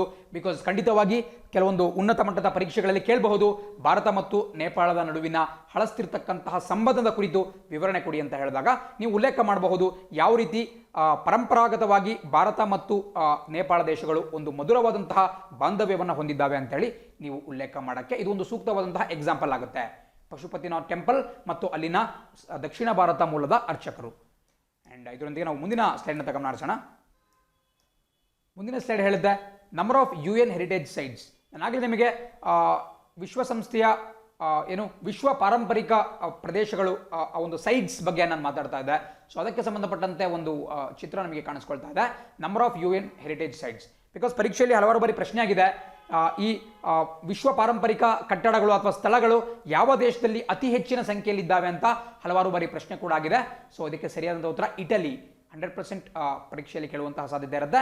51 ವಿಶ್ವ ಪಾರಂಪರಿಕ ಸ್ಥಳಗಳನ್ನು ಇಟಲಿ ದೇಶ ಹೊಂದಿದೆ. ಆ್ಯಂಡ್ ಮತ್ತೊಂದು ಮಾತು ನೆನಪಿರಬೇಕು ನಿಮಗೆ, ಈ ಯುನೆಸ್ಕೋ ವರ್ಲ್ಡ್ ಹೆರಿಟೇಜ್ ಸೈಟ್ಗಳನ್ನು 3 ರೀತಿಯಲ್ಲಿ ವಿಂಗಡಿಸಲಾಗುತ್ತೆ. ಒಂದು ನಿಮಗೆ ನ್ಯಾಚುರಲ್ ಹೆರಿಟೇಜ್ ಸೈಟ್ಸ್ ಕಂಡು ಬರುತ್ತೆ. ಅದೇ ರೀತಿ ನಿಮಗೆ ಮ್ಯಾನ್ ಮೇಡ್ ಅಥವಾ ಕಲ್ಚರಲ್ ಹೆರಿಟೇಜ್ ಸೈಟ್ ಕಂಡು ಬರುತ್ತೆ. ಅದೇ ರೀತಿ ಮೂರನೇದಾಗಿ ನಿಮಗೆ ಮಿಕ್ಸ್ಡ್ ಹೆರಿಟೇಜ್ ಸೈಟ್ ಕಂಡು ಬರುತ್ತೆ. ಸಾರಿ. ಸೊ ಈ ಮೂರುಗಳ ಬಗ್ಗೆ ಕೂಡ ತಿಳ್ಕೊಳ್ತಾ ಹೋಗೋಣ. ನ್ಯಾಚುರಲ್ ಅಂತ ಹೇಳಿದ್ರೇನು? ಸ್ವಾಭಾವಿಕ ಅನ್ನೋಕ್ಕಿಂತ ಕೂಡ ಪ್ರಾಕೃತಿಕ, ಕೆಲವೊಂದು ಕಣಿವೆಗಳಿರಬಹುದು, ನದಿಗಳಿರಬಹುದು, ಬೇರೆ ಬೇರೆ ರೀತಿಯಾದಂತಹ ಸ್ವಾಭಾವಿಕವಾಗಿ ಈ ಒಂದು ಪ್ರಾಕೃತಿಕವಾಗಿ ಇರತಕ್ಕಂತಹ ಸ್ಥಳಗಳನ್ನು ಅವರು ನ್ಯಾಚುರಲ್ ವರ್ಲ್ಡ್ ಹೆರಿಟೇಜ್ ಸೈಟ್ ಅಂತ ವಿಂಗಡಣೆ ಮಾಡಲಾಗುತ್ತೆ. ಅದೇ ರೀತಿ ಮಾನವ ನಿರ್ಮಿತ, ಮಾನವನ ಸಂಸ್ಕೃತಿಯ ಪ್ರತೀಕವಾಗಿರ್ತಕ್ಕಂತಹ ಕಲ್ಚರಲ್ ಸೈಟ್ಸ್ ಅದು ಕೂಡ ಸಿಗುತ್ತೆ. ಕೆಲವೊಂದು ಕ್ಷೇತ್ರಗಳನ್ನು mixed UNESCO world heritage sites ಅಂತ ವಿಂಗಡಣೆ ಮಾಡಲಾಗುತ್ತೆ. ಅಲ್ಲಿ ಬೋತ್ ಅದು ಪ್ರಾಕೃತಿಕವಾದಂತಹ ಅಂಶಗಳನ್ನು ಕೂಡ ಒಳಗೊಂಡಿದೆ ಮತ್ತು ಸಾಂಸ್ಕೃತಿಕ ಅಂಶಗಳನ್ನು ಕೂಡ ಒಳಗೊಂಡಿದೆ. ಸೊ ಇದು ಕೂಡ ನಿಮಗೆ ಗೊತ್ತಿರಬೇಕಾಗುತ್ತೆ. ಇದು ಸ್ವಾಭಾವಿಕ ಅನ್ನಕ್ಕಿಂತ ಕೂಡ ನೀವು ಪ್ರಾಕೃತಿಕ ಅಂತ ಬರ್ಕೋಬಹುದು. ಪ್ರಾಕೃತಿಕ ಪಾರಂಪರಿಕ ಒಂದು ಪ್ರದೇಶಗಳು. ಅದೇ ರೀತಿ ಇಲ್ಲಿ ನಿಮಗೆ ಕಲ್ಚರ್ ಅಥವಾ ಸಾಂಸ್ಕೃತಿಕ ಅಂತ ಬರಿಬಹುದು. ಈ ಕಡೆ ನೀವು ಮಿಶ್ರ ಅಂತ ಬರಿಬಹುದು, ಮಿಕ್ಸ್ಡ್. ಇದನ್ನು ಕೂಡ ದಯವಿಟ್ಟು ನೋಟ್ ಮಾಡ್ಕೊಳ್ಳಿ. ಆ್ಯಂಡ್ ಭಾರತ ಕೂಡ ನಿಮಗೆ ಲಿಸ್ಟ್ ಕಾಣಿಸ್ತಾ ಇದೆ. ಮೊದಲನೇ ಸ್ಥಾನದಲ್ಲಿ ಇಟಲಿ, ಎರಡನೇ ಸ್ಥಾನದಲ್ಲಿ ಚೈನಾ, 3, 4, 5, 6, 7ನೇ ಸ್ಥಾನದಲ್ಲಿ ನಿಮಗೆ ಭಾರತ ದೇಶ ಕಂಡು ಬರ್ತಾ ಇದೆ. ಭಾರತದಲ್ಲಿ ಸುಮಾರು 32 ವಿಶ್ವ ಪಾರಂಪರಿಕ ಸ್ಥಳಗಳು ಕಂಡುಬರುತ್ತೆ. ಇದು ಕೂಡ ಬಹಳ ಪ್ರಮುಖ. ಅತಿ ಹೆಚ್ಚು ಕಂಡುಬರತಕ್ಕಂತಹದ್ದು ಇಟಲಿಯಲ್ಲಿ. ಭಾರತ ಸುಮಾರು 7ನೇ ಸ್ಥಾನದಲ್ಲಿ ಕಂಡುಬರುತ್ತೆ ವಿತ್ 32 ವರ್ಲ್ಡ್ ಹೆರಿಟೇಜ್ ಸೈಟ್ಸ್. ಇದು ಕೂಡ ಬಹಳ ಪ್ರಮುಖವಾಗಿರುತ್ತೆ ಪರೀಕ್ಷಾ ದೃಷ್ಟಿಯಿಂದ. ಸೊ ನೋಟ್ ಡೌನ್ ಮಾಡ್ಕೊಂತ ಮುಂದಕ್ಕೆ ಹೋಗಬೇಕಾಗುತ್ತೆ. ಸೊ ಮುಂದಿನ ಸುದ್ದಿ ಕಾಣಿಸ್ತಾ ಇದೆ. ಎ ಕೋಟಾ ಕೇಸ್ ಅಂತ ಈ ಒಂದು ಆರ್ಟಿಕಲ್ ಹೇಳುತ್ತೆ. ಇವತ್ತಿನ ಹಿಂದೂ ದಿನಪತ್ರಿಕೆಯ ಸಂಪಾದಕೀಯ. ಸೊ ಇದರ ಬಗ್ಗೆ ಕೂಡ ನಾವು ಸ್ವಲ್ಪ ಗಮನ ಹರಿಸ್ತಾ ಹೋಗೋಣ. ನೋಡಿ, ಕೋಟಾ ಕೇಸ್ ಅಂತ ಹೇಳಿದ್ರೆ ಇತ್ತೀಚೆಗೆ ತಮಿಳುನಾಡಿನಲ್ಲಿ ಒಂದು ದೊಡ್ಡ ಒಂದು ಗಲಾಟೆ ಉಂಟಾಯಿತು, ಒಂದು ವಿವಾದ ಉಂಟಾಯಿತು. ಅದೇನಪ್ಪ ಅಂತ ಹೇಳಿದ್ರೆ, ತಮಿಳುನಾಡಿನಲ್ಲಿ 2017ನೇ ಇಸ್ವಿಯಿಂದ ನೀಟ್ ಪರೀಕ್ಷೆಯನ್ನು ಜಾರಿಗೆ ತರಲಾಗಿದೆ. ನೀಟ್ ಅಂದರೆ ನೀವೆಲ್ಲರೂ ಕೂಡ ಕೇಳಿರ್ತೀರಾ, ಇದೊಂದು ಮೆಡಿಕಲ್ ಎಂಟ್ರೆನ್ಸ್ ಎಕ್ಸಾಮ್ ಅಥವಾ MBBS ಮಾಡಬೇಕು, ವೈದ್ಯಕೀಯ ಶಿಕ್ಷಣ ಪಡಿಬೇಕು ಅಂತ ಹೇಳಿದ್ರೆ ಒಂದು ಪ್ರವೇಶ ಪರೀಕ್ಷೆ, ಅದನ್ನ ನೀಟ್ ಅಂತ ಕರೆಯಲಾಗುತ್ತೆ. ಇದೊಂದು ಅಖಿಲ ಭಾರತ ಆಲ್ ಇಂಡಿಯಾ ಲೆವೆಲ್ ಒಂದು ಪರೀಕ್ಷೆ ಆಗಿದೆ. ಇದರ ಫುಲ್ ಫಾರ್ಮ್ ಕೂಡ ಇಂಪಾರ್ಟೆಂಟ್ ಆಗುತ್ತೆ. National eligibility come entrance test. ಎಲ್ಲರೂ ಕೂಡ ನೋಟ್ ಮಾಡ್ಕೋಬೇಕಾಗುತ್ತೆ. National eligibility come entrance test. ಇದನ್ನ 2013ನೇ ಇಸ್ವಿಯಿಂದ ನಮ್ಮ ದೇಶದಲ್ಲಿ ಇದನ್ನ ಕಂಡಕ್ಟ್ ಮಾಡ್ತಾ ಬರಲಾಗ್ತಾ ಇದೆ. ಬಟ್ ತಮಿಳುನಾಡಿನಲ್ಲಿ ಇದಕ್ಕೆ ಭಾರಿ ವಿರೋಧ ವ್ಯಕ್ತವಾಗ್ತಿತ್ತು. ಅದರಲ್ಲಿ ಒಂದು ಅಂಶ ಏನಪ್ಪಾ ಅಂತ ಹೇಳಿದ್ರೆ, ನೀಟ್ ಪರೀಕ್ಷೆಯನ್ನು ಕ್ರಾಕ್ ಮಾಡುವುದಕ್ಕೆ ಪ್ರೈವೇಟ್ ಕೋಚಿಂಗ್ ಬೇಕಾಗುತ್ತೆ. ಖಾಸಗಿ ಈ ಒಂದು ತರಬೇತಿಯನ್ನು ಪಡೆದಂತಹ ವ್ಯಕ್ತಿಗಳೇ ಈ ನೀಟ್ ಪರೀಕ್ಷೆಯನ್ನು ಕ್ರಾಕ್ ಮಾಡ್ತಾರೆ. ಸೊ ಗ್ರಾಮೀಣ ಪ್ರದೇಶದ ವಿದ್ಯಾರ್ಥಿಗಳು, ಬಡ ಕುಟುಂಬದಿಂದ ಬಂದಂತಹ ವಿದ್ಯಾರ್ಥಿಗಳಿಗೆ ಈ ವೈದ್ಯಕೀಯ ಶಿಕ್ಷಣವನ್ನು ಪಡಿಬೇಕು ಅನ್ನುವಂತಹ ಕನಸು ಕೇವಲ ಕನಸಾಗೆ ಉಳಿಯುತ್ತೆ ಅನ್ನುವುದು ತಮಿಳುನಾಡಿನಲ್ಲಿ ಕಂಡುಬರ್ತಿದ್ದಂತಹ ಒಂದು ಪ್ರಮುಖ ಆರೋಪ. ಬಿಕಾಸ್ ಅವರಿಗೆ ಈ ದುಬಾರಿ ಖಾಸಗಿ ತರಬೇತಿನ ಪಡೆಯುವಂತಹ ಶಕ್ತಿ ಇರಲಿಲ್ಲ. ಸೊ ಹಾಗಾಗಿ ನೀಟ್ ಪರೀಕ್ಷೆಯನ್ನು ರದ್ದು ಮಾಡಬೇಕು ಅಂತೇಳಿ ಸಾಕಷ್ಟು ಒಂದು ಮಾತುಗಳು ಕೂಡ ಕಂಡು ಬರ್ತಾ ಇದ್ವು. ಬಟ್ ಇತ್ತೀಚೆಗೆ ಅಲ್ಲಿನ ಸರ್ಕಾರ ಒಂದು ಆರ್ಡಿನೆನ್ಸ್ ಅಂದರೆ ನಮಗೆಲ್ಲರೂ ಕೂಡ ಗೊತ್ತಿದೆ, ಸುಗ್ರೀವಾಜ್ಞೆ, ಒಂದು ಸುಗ್ರೀವಾಜ್ಞೆನ ಹೊರಗೆ ತಂತು. ಅದೇನಪ್ಪ ಅಂತ ಹೇಳಿದ್ರೆ, ಸುಮಾರು 7.5%, 7.5% ಅಷ್ಟು ಒಂದು ಸೀಟ್ಗಳನ್ನು ಈ ಏನು ವಿದ್ಯಾರ್ಥಿಗಳಿದ್ದಾರೆ, ಸರ್ಕಾರಿ ಶಾಲೆಗಳಲ್ಲಿ ಕಲಿತಂತಹ ವಿದ್ಯಾರ್ಥಿಗಳಿದ್ದಾರೆ, ಅವರಿಗೆ ಮೀಸಲಿಡಬೇಕು ಅಂತ ಒಂದು ಸುಗ್ರೀವಾಜ್ಞೆಯನ್ನು ಜಾರಿಗೆ ತಂತು. ಸೊ ಆ ಕುರಿತಾಗಿ ಈ ಒಂದು ಸುದ್ದಿ ಹೇಳುತ್ತೆ. ಬಿಕಾಸ್ ಮತ್ತೊಂದು ಮಾತು ನೆನ್ಪಿಟ್ಕೋಬೇಕು, ಏನು ತಮಿಳುನಾಡು ಸರ್ಕಾರ ಈ 7.5% ಅಡಿಷನಲ್ ಒಂದು ಮೀಸಲಾತಿಯನ್ನು ಜಾರಿಗೆ ತರ್ತಾ ಇದೆ. ಅವ್ರು ಜಾರಿಗೆ ತರಬೇಕಾದ್ರೆ ಯಾರು ಎಕ್ಸಾಂಪಲ್ ಕೊಟ್ಟಿದ್ದಾರಪ್ಪ ಅಂತ ಹೇಳಿದ್ರೆ, ನಮ್ಮ ಕರ್ನಾಟಕ ರಾಜ್ಯದ ಎಕ್ಸಾಂಪಲ್ ಅನ್ನು ಕೊಟ್ಟಿದ್ದಾರೆ. ಬಿಕಾಸ್ ನಿಮಗೆ ಕಾಣಿಸ್ತಾ ಇದೆ, ಕರ್ನಾಟಕ ರಾಜ್ಯ ಸುಮಾರು 15% ಸೀಟ್ಗಳನ್ನು, 15% ಸೀಟ್ಗಳನ್ನು, ಅಂದರೆ ಈ ಉನ್ನತ ಶಿಕ್ಷಣಕ್ಕೆ ಸಂಬಂಧಪಟ್ಟಂತಹ ಪ್ರವೇಶ ಪರೀಕ್ಷೆಗಳಲ್ಲಿ, CET ಮುಂತಾದಂತಹ ಪರೀಕ್ಷೆಗಳಲ್ಲಿ 15% ಸೀಟ್ಗಳನ್ನು ಗ್ರಾಮೀಣ ವಿದ್ಯಾರ್ಥಿಗಳಿಗೆ ಮೀಸಲಿಟ್ಟಿದೆ, ರೂರಲ್ ಕ್ಯಾಂಡಿಡೇಟ್ಸ್. ಸೊ ಈ ಒಂದು ಎಕ್ಸಾಂಪಲನ್ನು ನಿದರ್ಶನವಾಗಿ ಇಟ್ಕೊಂಡ್ಬಿಟ್ಟು ತಮಿಳುನಾಡಿನಲ್ಲಿ 7.5% ಅಷ್ಟು ಸೀಟ್ಗಳು, ನೀಟ್ ಪರೀಕ್ಷೆಯಲ್ಲಿ ಸೀಟ್ಗಳನ್ನು ಮೀಸಲಾಗಿ ಇಡಬೇಕು ಅಂತ ಒಂದು ತೀರ್ಮಾನಕ್ಕೆ ಬರಲಾಗಿದೆ. ಸೊ ಈ ಕುರಿತಾಗಿ ಸಾಕಷ್ಟು ವಿಚಾರಗಳು ನಡೀತಾ ಇದ್ದಾವೆ. ಬಿಕಾಸ್ ಒಂದು ಮಾತನ್ನು ನೆನ್ಪಿಟ್ಕೋಬೇಕು, ಅಲ್ಲಿ ಸಾಕಷ್ಟು ರಾಜಕೀಯ ಮೇಲಾಟಕ್ಕೆ ಕೂಡ ಈ ಒಂದು ಪ್ರಕರಣ ನಾಂದಿ ಹಾಡಿದೆ. ಹಾಗೆ ನೋಡಿದ್ರೆ 2019ರಲ್ಲಿ ಏನು ದೇಶಾದ್ಯಂತ ಲೋಕಸಭಾ ಚುನಾವಣೆ ನಡೆಯುತ್ತೆ, ಆ ಚುನಾವಣೆಯಲ್ಲಿ ಪ್ರಸಕ್ತವಾಗಿ ತಮಿಳುನಾಡಿನಲ್ಲಿ ಆಡಳಿತದಲ್ಲಿರತಕ್ಕಂತಹ AIADMK ಪಕ್ಷ ಹೀನಾಯ ಸೋಲನ್ನು ಅನುಭವಿಸಿದ್ದು ನೀವು ನೋಡ್ತಾ ಇದ್ದೀರಾ. ಸುಮಾರು 39 ಲೋಕಸಭಾ ಸ್ಥಾನಗಳಲ್ಲಿ 38 ಸ್ಥಾನಗಳನ್ನು ಅಲ್ಲಿನ ವಿರೋಧ ಪಕ್ಷ DMK ಗೆದ್ದುಕೊಳ್ತು.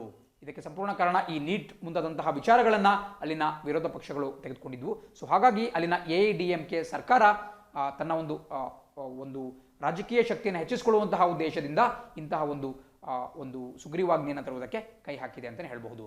ಆ್ಯಂಡ್ ತಮಿಳುನಾಡಿನಲ್ಲಿ 2 ಪ್ರಮುಖವಾದಂತಹ ಪಕ್ಷಗಳು ಕಂಡುಬರುತ್ತೆ. ನಮ್ಮ ಕರ್ನಾಟಕ ರಾಜ್ಯದಲ್ಲಿ ರಾಷ್ಟ್ರೀಯ ಪಕ್ಷಗಳಾದಂತಹ ಭಾರತೀಯ ಜನತಾ ಪಕ್ಷ ಮತ್ತು ಕಾಂಗ್ರೆಸ್ ಪಕ್ಷಗಳಿಗೆ ಸಾಕಷ್ಟು ಪ್ರಾಧಾನ್ಯತೆ ಇರುತ್ತೆ. ಬಟ್ ನಮ್ಮ ದಕ್ಷಿಣ ಭಾರತದ ಇತರೆ ರಾಜ್ಯಗಳಲ್ಲಿ, ಆಂಧ್ರ ಪ್ರದೇಶ ಇರಬಹುದು, ತೆಲಂಗಾಣ ಇರಬಹುದು, ಕೇರಳ ಅಥವಾ ತಮಿಳುನಾಡು ಇರಬಹುದು, ಅಲ್ಲಿ ಪ್ರಾದೇಶಿಕ ಪಕ್ಷಗಳಿಗೆ ಜಾಸ್ತಿ ಮನ್ನಣೆಯನ್ನು ಕೊಡಲಾಗುತ್ತೆ.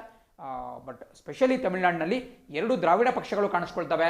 ಒಂದು DMK, ಮತ್ತೊಂದು AIADMK. DMK ಅಂತ ಹೇಳಿದ್ರೆ ದ್ರಾವಿಡ ಮುನ್ನೇತ್ರ ಕಜಗಂ, ಆ್ಯಂಡ್ AIADMK ಅಂತ ಹೇಳಿದ್ರೆ ಆಲ್ ಇಂಡಿಯಾ ಅಣ್ಣಾ ದ್ರಾವಿಡ ಮುನ್ನೇತ್ರ ಕಜಗಂ, ಅಥವಾ ಸಿಂಪಲ್ ಆಗಿ ಅಣ್ಣಾ DMK ಅಂತ ಕೂಡ ಕರೆಯಲಾಗುತ್ತೆ. ಅಂದಿನ ಕಾಲದಲ್ಲಿ ಇದರ ಮುಖ್ಯಸ್ಥೆ ಜಯಲಲಿತಾ ಅವರಾಗಿದ್ದರು. ಆ್ಯಂಡ್ DMKಯ ಮುಖ್ಯಸ್ಥ ಜಯಲಲಿತಾ ಅವರ ಕಡು ವಿರೋಧಿ ಕರುಣಾನಿಧಿ ಅವರಾಗಿದ್ದರು. ಬಟ್ ಪ್ರಸಕ್ತವಾಗಿ ಕರುಣಾನಿಧಿ ಅವರು ಕೂಡ ಇಲ್ಲ, ಅದೇ ರೀತಿ ಜಯಲಲಿತಾ ಅವರು ಕೂಡ ಇಲ್ಲ. ಸೊ ಹಾಗಾಗಿ AIADMK ಪಕ್ಷವನ್ನ ಅಲ್ಲಿನ ಮುಖ್ಯಮಂತ್ರಿ ಎಡಪ್ಪಡಿ ಪಳನಿಸ್ವಾಮಿ ಮತ್ತು ಅಲ್ಲಿನ ಏನು ಹಣಕಾಸಿನ ಮಂತ್ರಿ ಮತ್ತು ಉಪಮುಖ್ಯಮಂತ್ರಿ O ಪನ್ನೀರ್ಸೆಲ್ವಂ ಅವರು ನಿರ್ವಹಿಸ್ತಾರೆ. ಅದೇ ರೀತಿ DMK ಪಕ್ಷದ ಒಂದು ಚುಕ್ಕಾಣಿ ಕರುಣಾನಿಧಿ ಅವರ ಪುತ್ರ ಆಗಿರತಕ್ಕಂತಹ ಸ್ಟಾಲಿನ್ ಅವರ ಕೈಗೆ ಸೇರಿದೆ.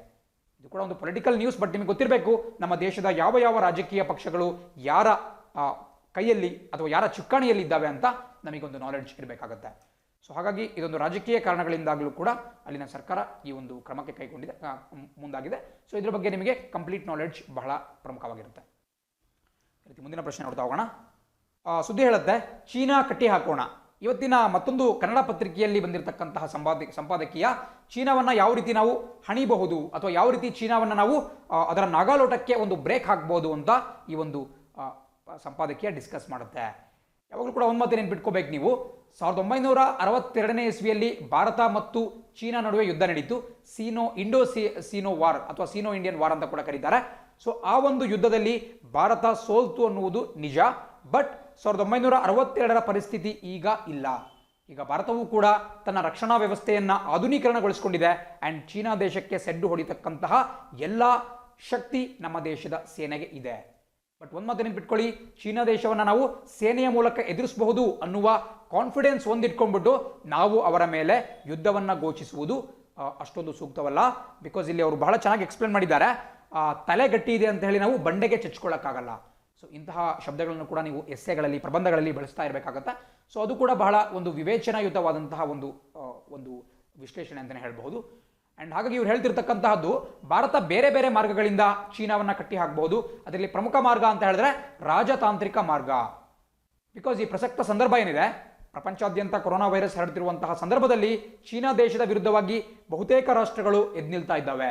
ಬಿಕಾಸ್ ಈ ಕೊರೋನಾ ವೈರಸ್ ಈ ಒಂದು ಸೋಂಕು ಹರಡುವುದಕ್ಕೆ ಚೀನಾವೇ ಪರೋಕ್ಷ ಕಾರಣ ಅನ್ನುವುದು ಬಹಳಷ್ಟು ದೇಶಗಳ ಒಂದು ಅಂಬೋಣ ಆಗಿದೆ. ಸೊ ಈ ಸಂದರ್ಭದಲ್ಲಿ ಈ ದೇಶಗಳ ಸಹಾಯವನ್ನು ಪಡ್ಕೊಂಡ್ಬಿಟ್ಟು ಚೀನಾ ವಿರುದ್ಧ ಒಂದು ಒಕ್ಕೂಟವನ್ನು ರಾಜತಾಂತ್ರಿಕ ಮೂಲಗಳ ಮೂಲಕ ರಚಿಸಬೇಕು ಅಂತಕ್ಕಂತಹದ್ದು ಇಲ್ಲಿ ಈ ಒಂದು ಸಂಪಾದಕೀಯವನ್ನು ಬರೆದಿರತಕ್ಕಂತಹ ಲೇಖಕರ ಒಂದು ಅಭಿಪ್ರಾಯವಾಗಿದೆ. ಸೊ ಅದೊಂದು ಡಿಪ್ಲೊಮ್ಯಾಟಿಕ್ ಮೆಜರ್ಸ್ ಅಥವಾ ರಾಜತಾಂತ್ರಿಕ ಒಂದು ಕಾರ್ಯ. ಅದೇ ರೀತಿ ನಾವು ವ್ಯಾಪಾರದ ಮಾರ್ಗದಲ್ಲೂ ಕೂಡ, ವ್ಯಾಪಾರದ ಒಂದು ಪ್ರದೇಶದಲ್ಲೂ ಕೂಡ ಈ ಒಂದು ಟ್ರೇಡ್ ಅರಿನಾ ಏನಿದೆ ಅದರಲ್ಲೂ ಕೂಡ ಚೀನಾವನ್ನು ನಾವು ಮಣಿಸಬಹುದು. ಬಿಕಾಸ್ ನಿಮಗೆ ಇಲ್ಲಿ ಒಂದು ಪ್ರಮುಖವಾದಂತಹ ಡೀಟೇಲ್ಸ್ ಕಾಣಿಸ್ತಾ ಇದೆ.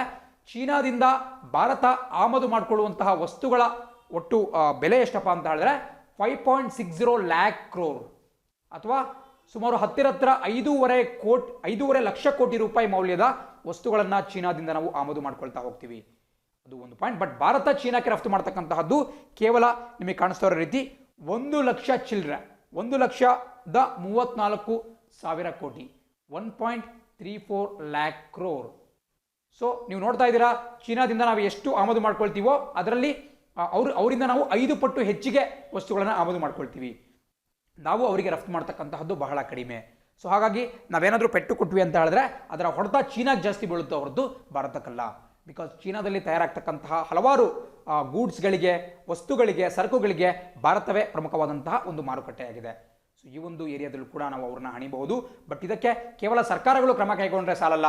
ಬಿಕಾಸ್ ಇತ್ತೀಚೆಗಷ್ಟೇ ನರೇಂದ್ರ ಮೋದಿ ಅವರು ಆತ್ಮನಿರ್ಭರ್ ಭಾರತ್ ಅನ್ನುವಂತಹ ಒಂದು ಮಹತ್ವಾಕಾಂಕ್ಷೆಯ ಒಂದು ಘೋಷಣೆಯನ್ನು ಕೂಡ ಮಾಡಿದ್ದಾರೆ. ಸೊ ಭಾರತ ನೈಜವಾಗಿ ಆತ್ಮನಿರ್ಭರ್ ಆಗಬೇಕಾಗುತ್ತೆ, ಸ್ವಾವಲಂಬಿ ಆಗಬೇಕಾಗುತ್ತೆ. ಇದಕ್ಕೆ ಭಾರತದ ಪ್ರತಿಯೊಬ್ಬ ನಾಗರಿಕನೂ ಕೂಡ ಕೈ ಜೋಡಿಸಬೇಕಾಗತ್ತೆ. ಇದು ನಮ್ಮೆಲ್ಲರ ಕರ್ತವ್ಯ. ಏನು 20 ಜನ ನಮ್ಮ ಸೈನಿಕರು ಹುತಾತ್ಮರಾಗಿದ್ದಾರೆ, ಅವರ ಆತ್ಮಕ್ಕೆ ಶಾಂತಿ ಸಿಗಬೇಕು ಅಂತ ಹೇಳಿದ್ರೆ ನಾವು ಖಂಡಿತ ನಮ್ಮ ಕೈಲಾದಷ್ಟು ಒಂದು ಜಾಗಗಳಲ್ಲಿ ಚೀನಾ ದೇಶದ ವಸ್ತುಗಳನ್ನು ಬಹಿಷ್ಕರಿಸಬೇಕು ಮತ್ತು ಚೀನಾಗೆ ಭಾರತದಿಂದ ಹರಿದು ಹೋಗುವಂತಹ ಲಾಭವನ್ನು ತಡೆಗಟ್ಟುವಂತಹ ಕೆಲಸ ಆಗಬೇಕು. ಇದಕ್ಕೆ ನಮ್ಮ ದೇಶದ ಯುವಜನತೆ ಮೊಟ್ಟ ಮೊದಲನೇದಾಗಿ ಕೈ ಜೋಡಿಸಬೇಕಾಗುತ್ತೆ. ಸೊ ಈ ಒಂದು ಮೆಸೇಜನ್ನು ನಿಮಗೆ ಕೊಡ್ತಾ ಮುಂದಿನ ಸುದ್ದಿಯತ್ತ ನಾವು ಗಮನ ಹರಿಸೋಣ. ಸೊ ಹಾಗಾಗಿ ಈ ಎಲ್ಲ ಮಾರ್ಗಗಳ ಮೂಲಕ ನಮ್ಮ ಭಾರತ ಚೀನಾವನ್ನು ಮಣಿಸಬಹುದು ಅಂತ ಹೇಳಲಾಗ್ತಾ ಇದೆ. ಸೊ ಅದೇ ರೀತಿ ಮುಂದಿನ ಸುದ್ದಿ ನೋಡ್ತಾ ಇದ್ದೀರಾ. India expects to sail through UN security council board. ನೋಡಿ, ನಮ್ಮ UN ಏನಿದೆ, ವಿಶ್ವಸಂಸ್ಥೆ ಏನಿದೆ, ಅದರ ಭದ್ರತಾ ಮಂಡಳಿಯ 5 ಜನ ನಾನ್ ಪರ್ಮನೆಂಟ್ ಮೆಂಬರ್ಸ್ ಅಥವಾ ತಾತ್ಕಾಲಿಕ ಸದಸ್ಯರಿಗೆ ಒಂದು ಚುನಾವಣೆ ಆಯೋಜನೆಗೊಂಡಿದೆ. ಆ ಚುನಾವಣೆಗೆ ಇವತ್ತು ಒಂದು ವೋಟ್ ನಡಿಬೇಕಾಗಿದೆ. ಸೊ ಅದಕ್ಕೆ ಸಂಬಂಧಪಟ್ಟಂಥ ಒಂದು ಡೀಟೇಲ್ಸ್ ನಿಮಗೆ ಕಂಡು ಬರ್ತಾ ಇದೆ. ಆ್ಯಂಡ್ ಒಂದು ಮಾತೇನೇನು ಬಿಟ್ಕೊಳ್ಳಿ, ಭಾರತ ಬಹಳ ಸುಲಭವಾಗಿ ಈ ಒಂದು ಚುನಾವಣೆಯಲ್ಲಿ ಜಯಶೀಲವಾಗುತ್ತೆ. ಬಿಕಾಸ್ ಭಾರತಕ್ಕೆ ಯಾರೂ ಕೂಡ ವಿರೋಧಿಗಳಿಲ್ಲ. ನಮ್ಮ ಏಷ್ಯಾ ಪೆಸಿಫಿಕ್ ವಲಯದಿಂದ ಕೇವಲ ಭಾರತ ಮಾತ್ರ ಅಭ್ಯರ್ಥಿಯಾಗಿದೆ, ಭಾರತ ಮಾತ್ರ ನಾಮಪತ್ರವನ್ನು ಸಲ್ಲಿಸಿದೆ. ಸೊ ಭಾರತ ನಿರಾಯಾಸವಾಗಿ ಈ ಚುನಾವಣೆಯನ್ನು ಗೆಲ್ಲುತ್ತೆ ಅಂತ ಹೇಳಲಾಗ್ತಾ ಇದೆ. ಬಿಕಾಸ್ ಇದು ನಿಮಗೆ ಗೊತ್ತಿರೋ ಪ್ರಕಾರ ಯುನೈಟೆಡ್ ನೇಷನ್ಸ್ ಏನಿದೆ, ನಮ್ಮ ವಿಶ್ವಸಂಸ್ಥೆಯಲ್ಲಿ ಪರ್ಮನೆಂಟ್ ಸೆಕ್ಯೂರಿಟಿ ಕೌನ್ಸಿಲ್ ಕಂಡು ಬರುತ್ತೆ, ಅಥವಾ ಕಾಯಂ ಮಂಡಳಿ, ಭದ್ರತಾ ಮಂಡಳಿ ಏನಿದೆ, ಪರ್ಮನೆಂಟ್ ಸೆಕ್ಯೂರಿಟಿ ಕೌನ್ಸಿಲ್ ಅಥವಾ ಕಾಯಂ ಭದ್ರತಾ ಮಂಡಳಿ. ಇದರಲ್ಲಿ ಸುಮಾರು 5 ಜನ ಸದಸ್ಯರಿರ್ತಾರೆ. ಇವರು ವಿಟೋ ಪವರನ್ನು ಹೊಂದಿರ್ತಾರೆ. ನಮ್ಮ ಪ್ರಪಂಚದ ಯಾವುದೇ ಒಂದು ರಕ್ಷಣಾ ವ್ಯವಸ್ಥೆಗೆ ಸಂಬಂಧಪಟ್ಟಂಥ ಒಂದು ವಿಷಯ ಆಗಿರಲಿ, ಅದನ್ನು ಈ 5 ದೇಶಗಳೇ ತೆಗೆದುಕೊಳ್ತವೆ. ಅವನ್ನ ನಾವು T5 ಕಂಟ್ರೀಸ್ ಅಂತ ಕರಿತೀವಿ, ಪರ್ಮನೆಂಟ್ 5 ಅಥವಾ ಕಾಯಂ ಭದ್ರತಾ ಮಂಡಳಿಯ ಒಂದು ಸದಸ್ಯ ರಾಷ್ಟ್ರಗಳು. ಬಟ್ ಇದರ ಜೊತೆ ಅಡಿಷನಲ್ ಆಗಿ ಪ್ರತಿ 2 ವರ್ಷಗಳಿಗೊಮ್ಮೆ ಈ ಭದ್ರತಾ ಮಂಡಳಿ ಏನಿದೆ, ಸೆಕ್ಯೂರಿಟಿ ಕೌನ್ಸಿಲ್, ಅದಕ್ಕೆ ಮತ್ತೆ 5 ರಾಷ್ಟ್ರಗಳನ್ನು ಸೇರ್ಪಡೆ ಮಾಡಿಕೊಳ್ಳಲಾಗುತ್ತೆ. ಇದಕ್ಕೊಂದು ಚುನಾವಣೆ ಕೂಡ ನಡೆಯುತ್ತೆ. ಬಟ್ ಈ 5 ರಾಷ್ಟ್ರಗಳು ಕಾಯಂ ಆಗಿರಲ್ಲ, ಬದಲಾಗಿ ಸುಮಾರು 2 ವರ್ಷಗಳ ಅವಧಿಯನ್ನು ಹೊಂದಿರ್ತವೆ, 2 years ಆಫ್ ಟೆನ್ಯೂರ್. ಸೊ ಅದಕ್ಕೆ ಕುರಿತಂತೆ ಒಂದು ಎಲೆಕ್ಷನ್ ಈಗ ಆಯೋಜನೆಗೊಂಡಿದೆ. ಸೊ ಒಟ್ಟು UN ಸೆಕ್ಯೂರಿಟಿ ಕೌನ್ಸಿಲ್ ಅಥವಾ ನಮ್ಮ ವಿಶ್ವಸಂಸ್ಥೆಯ ಭದ್ರತಾ ಮಂಡಳಿಯಲ್ಲಿ 10 ಜನ ಸದಸ್ಯರಿರ್ತಾರೆ. ಅದರಲ್ಲಿ 5 ಜನ ಕಾಯಂ ಸದಸ್ಯರು, ಮತ್ತೆ 5 ಜನ ತಾತ್ಕಾಲಿಕ ಅಥವಾ ನಾನ್ ಪರ್ಮನೆಂಟ್ ಸದಸ್ಯರು. ಅವರು 2 ವರ್ಷಗಳ ಅವಧಿಗಾಗಿ ಆಯ್ಕೆಗೊಂಡಿರ್ತಾರೆ. ಸೊ ಈ ಡೀಟೇಲ್ಸ್ ಕೂಡ ಗೊತ್ತಿರಬೇಕಾಗುತ್ತೆ. ನಮ್ಮ UN ಸೆಕ್ಯೂರಿಟಿ ಕೌನ್ಸಿಲ್ ಇದು ಬಹಳ ಪ್ರಬಲವಾದಂತಹ ಒಂದು ಸಂಸ್ಥೆಯಾಗಿದೆ. ಆ್ಯಂಡ್ ಅದಕ್ಕೆ ಸಂಬಂಧಪಟ್ಟಂತೆ ನಾನು ಆಗಲೇ ಹೇಳ್ದಂಗೆ ಏಷ್ಯಾ ಪೆಸಿಫಿಕ್ ವಲಯದಿಂದ ಕೇವಲ ಭಾರತ ಒಂದು ನಾಮಿನಿ ಆಗಿದೆ. ಅದೇ ರೀತಿ ಬೇರೆ ಬೇರೆ ವಲಯಗಳಿಂದ ಬೇರೆ ಬೇರೆ ದೇಶಗಳು ಸ್ಪರ್ಧೆ ಮಾಡ್ತಾ ಇದ್ದಾವೆ. ಇದಕ್ಕೆ ರಿಸಲ್ಟ್ ಇವತ್ತು ಬರೋದಕ್ಕೆ ಡ್ಯೂ ಇದೆ. ಅದು ಕೂಡ ಬಹಳ ಪ್ರಮುಖವಾಗಿರುತ್ತೆ. ಆ್ಯಂಡ್ ಮತ್ತೊಂದು ಮಾತನ್ನು ಗಮನಿಸಬೇಕು, ಈ ಒಂದು ಚುನಾವಣೆಯಲ್ಲಿ ವಿನ್ ಆಗಬೇಕು ಅಂತ ಹೇಳಿದ್ರೆ ಈ ಜನರಲ್ ಅಸೆಂಬ್ಲಿ ಏನಿದೆ, UNGA, United Nations general assembly ಅಥವಾ ವಿಶ್ವಸಂಸ್ಥೆಯ ಸಾಮಾನ್ಯ ಸಭೆಯಲ್ಲಿ ಒಟ್ಟು ಸದಸ್ಯರಿದ್ದಾರೆ, ಒಟ್ಟು 193 ಜನ ಸದಸ್ಯರಿದ್ದಾರೆ, 193 ಮೆಂಬರ್ಸ್. ಅವುಗಳಲ್ಲಿ 2/3 ಮೆಜಾರಿಟಿ ಗೆಲ್ಲಬೇಕಾಗುತ್ತೆ. ವಿಶೇಷ ಬಹುಮತ ಅಥವಾ 2/3 ಮೆಜಾರಿಟಿ, 3/2 ಭಾಗದಷ್ಟು ನಾವು ವೋಟ್ಗಳನ್ನು ಅಥವಾ ಮತಗಳನ್ನು ಪಡಿಬೇಕಾಗುತ್ತೆ. ಸೊ ಇಲ್ಲಿ ನಿಮಗೆ ಕೂಡ ಕಾಣಿಸ್ತಾ ಇದೆ, 129 ವೋಟನ್ನು ಗೆದ್ಕೊಂಡ್ವಿ ಅಂತ ಹೇಳಿದ್ರೆ ಭಾರತ ವಿಜಯ ಆಗುತ್ತೆ. ಬಟ್ ಭಾರತಕ್ಕೆ ಯಾರೂ ಕೂಡ ಅಪೋನೆಂಟ್ಸ್ ಇಲ್ಲದೆ ಇರೋ ಕಾರಣದಿಂದ ಬಹಳ ಸುಲಭವಾಗಿ ಭಾರತ ವಿನ್ ಆಗುತ್ತೆ. ಅದು ಕೂಡ ಬಹಳ ಪ್ರಮುಖವಾಗಿರುತ್ತೆ. ಆ್ಯಂಡ್ ಇಲ್ಲಿ ಕೂಡ ನೀವು ನೋಡ್ತಾ ಇದ್ದೀರಾ, ಭಾರತ ಏಷ್ಯಾ ಪೆಸಿಫಿಕ್ ವಲಯ ಆಯಿತು, ಬೇರೆ ಬೇರೆ ವಲಯಗಳಿಂದ ಬೇರೆ ಬೇರೆ ದೇಶಗಳು ಕೂಡ ಸ್ಪರ್ಧೆ ಮಾಡ್ತಿದ್ದಾವೆ. ಸೊ ಅವು ಕೂಡ ಭಾರತದ ಒಂದು ಮತಕ್ಕಾಗಿ ಯಾವ ರೀತಿ ನಾವು ಚುನಾವಣೆಯಲ್ಲಿ ಪ್ರಚಾರವನ್ನು ಮಾಡ್ತೀವಿ, ಅದೇ ರೀತಿ ಈ ಭದ್ರತಾ ಮಂಡಳಿಯ ಚುನಾವಣೆಯಲ್ಲೂ ಕೂಡ ದೇಶಗಳು ಪ್ರಚಾರವನ್ನು ಮಾಡ್ತಾ ಇರ್ತವೆ. ಸೊ ನಿಮಗೆ ಇಲ್ಲಿ ಕಾಣಿಸ್ತಾ ಇದೆ ಯಾವ ರೀತಿ ಇತ್ತೀಚೆಗಷ್ಟೇ ಐರ್ಲೆಂಡ್ ದೇಶದ ಪ್ರಧಾನಿಯಾಗಿರುವಂತಹ ಲಿಯೋ ವಾರದ್ಕರ್ ಅವರು ಭಾರತೀಯ ಪ್ರಧಾನಮಂತ್ರಿ ನರೇಂದ್ರ ಮೋದಿ ಅವರ ಜೊತೆ ಫೋನ್ನಲ್ಲಿ ಮಾತಾಡಿದ್ರು, ಒಂದು ವಿಡಿಯೋ ಕಾನ್ಫರೆನ್ಸಿಂಗ್ ಮೂಲಕ ಮಾತಾಡ್ಬಿಟ್ಟು ಮತವನ್ನು ಯಾಚನೆ ಕೂಡ ಮಾಡಿದ್ರು. ಅದು ಕೂಡ ಬಹಳ ಪ್ರಮುಖವಾಗಿರುತ್ತೆ. ಆ್ಯಂಡ್ ಇಲ್ಲಿ ನಿಮಗೆ ಕಾಣಿಸ್ತಾ ಇದೆ ನಾನ್ ಅಲೈನ್ಮೆಂಟ್ ಮೂವ್ಮೆಂಟ್ ಕೂಡ ಕಾಣಿಸ್ತಾ ಇದೆ. ಬಿಕಾಸ್ ಒಂದು ನೆನ್ಪಿಟ್ಕೋಬೇಕು, ಐರ್ಲೆಂಡ್ ಅನ್ನುವಂತಹ ದೇಶ ಏನಿದೆ ಅದು ಇದುವರೆಗೂ ಕೂಡ ಯಾವುದೇ ಒಂದು ಮಿಲಿಟರಿ ಒಕ್ಕೂಟದ ಭಾಗವಾಗಿಲ್ಲ. ಬಹಳ ವಿಶೇಷ, ಬಿಕಾಸ್ ಐರ್ಲೆಂಡ್ ಕಂಡು ಬರ್ತಕ್ಕಂತಹದ್ದು ಯುರೋಪ್ ಖಂಡದ ಬಹುತೇಕ ದೇಶಗಳು ನಾನು ನಿನ್ನೆ ಡಿಸ್ಕಸ್ ಮಾಡಿದಂತಹ ನ್ಯಾಟೋ ಅನ್ನುವಂತಹ ಒಪ್ಪಂದಕ್ಕೆ ಸಹಿ ಹಾಕಿದ್ದಾವೆ, ಆ ಒಂದು ಒಕ್ಕೂಟದ ಪಾಲುದಾರಿಕಾ ರಾಷ್ಟ್ರಗಳಾಗಿದ್ದಾವೆ. ಬಟ್ ಕೇವಲ ಐರ್ಲೆಂಡ್ ಮಾತ್ರ ಈ ನ್ಯಾಟೋ ಅನ್ನುವಂತಹ ಮಿಲಿಟರಿ ಒಪ್ಪಂದಕ್ಕೆ ಸಹಿ ಹಾಕಿಲ್ಲ. ಅದೇ ರೀತಿ ಭಾರತವೂ ಕೂಡ ಪ್ರಪಂಚದ ಯಾವುದೇ ಮಿಲಿಟರಿ ಒಪ್ಪಂದಕ್ಕೆ ಸಹಿ ಹಾಕಿಲ್ಲ. ಹಾಗೆ ನೋಡಿದ್ರೆ ಅಂದಿನ ಪ್ರಧಾನಮಂತ್ರಿ ಜವಾಹರ್ಲಾಲ್ ನೆಹರು ಅವರೇ 1961ನಲ್ಲಿ ಈ ನಾನ್ ಅಲೈನ್ ಮೂವ್ಮೆಂಟ್ನ ಹರಿಕಾರ ಆಗಿದ್ರು. ನಾನ್ ಅಲೈನ್ ಮೂವ್ಮೆಂಟ್ ಅಥವಾ ಅಲಿಪ್ತ ನೀತಿಯ ಒಬ್ಬ ಹರಿಕಾರ ಅಂತ ಹೇಳಿದ್ರೆ ಇವರೇ ಅಂತ ಹೇಳ್ಬೋದು. ಇವತ್ತಿಗೆ ಪ್ರಸಕ್ತವಾಗಿ ನಮ್ಮ ಈ ಅಲಿಪ್ತ ನೀತಿಯ ಒಂದು ಒಕ್ಕೂಟ ಏನಿದೆ ಅದರಲ್ಲಿ ಸುಮಾರು 120 ದೇಶಗಳಿದ್ದಾವೆ. ನಮ್ಮ ವಿಶ್ವಸಂಸ್ಥೆಯನ್ನು ಹೊರತುಪಡಿಸಿದ್ರೆ ಅತಿ ಹೆಚ್ಚು ಸಂಖ್ಯೆಯ ಸದಸ್ಯರಿರತಕ್ಕಂತಹದ್ದು ಇದೇ ನಾನ್ ಅಲೈನ್ ಮೂವ್ಮೆಂಟ್ಗೆ ಅಥವಾ ನಾನು ಹೇಳ್ದಂಗೆ ಅಲಿಪ್ತ ನೀತಿಗೆ. ಸೊ ಅದು ಕೂಡ ಗೊತ್ತಿರಬೇಕಾಗುತ್ತೆ. ಜಸ್ಟ್ ಅಲ್ಲಿ ಮೆನ್ಷನ್ ಮಾಡಿರುವ ಕಾರಣದಿಂದ ಅದ್ರ ಬಗ್ಗೆ ಕೂಡ ನಾವು ಡೀಟೇಲ್ಸನ್ನು ತಿಳ್ಕೊಳ್ತಾ ಹೋಗೋಣ. ಆ್ಯಂಡ್ ಕೆನಡಾ ಬಗ್ಗೆ ಕೂಡ ಇಲ್ಲಿ ಒಂದು ಡೀಟೇಲ್ಸನ್ನು ಕೊಡಲಾಗಿದೆ. ಕೆನಡಾವೂ ಕೂಡ ಕಂಟೆಸ್ಟ್ ಮಾಡ್ತಾ ಇದೆ. ಬಟ್ ಕೆನಡಾಕ್ಕೆ ಭಾರತ ಮತವನ್ನು ಚಲಾಯಿಸುವುದು ಬಹಳ ಡೌಟ್ ಅಂತ ಹೇಳಲಾಗ್ತಾ ಇದೆ. ಬಿಕಾಸ್ ಯುನೈಟಿಂಗ್ ಫಾರ್ ಕನ್ಸೆನ್ಸಸ್ ಅಂತಕ್ಕಂತಹ ಒಂದು ಒಕ್ಕೂಟವನ್ನು ಕೆನಡಾ, ಪಾಕಿಸ್ತಾನ್, ಮೆಕ್ಸಿಕೋ ಸೇರಿದಂತೆ ಹಲವಾರು ದೇಶಗಳು ಮಾಡ್ಕೊಂಡಿದ್ವು. ಇವಕ್ಕೆ ಭಾರತ ತೀವ್ರ ವಿರೋಧವನ್ನು ವ್ಯಕ್ತಪಡಿಸ್ತಾ ಇದೆ.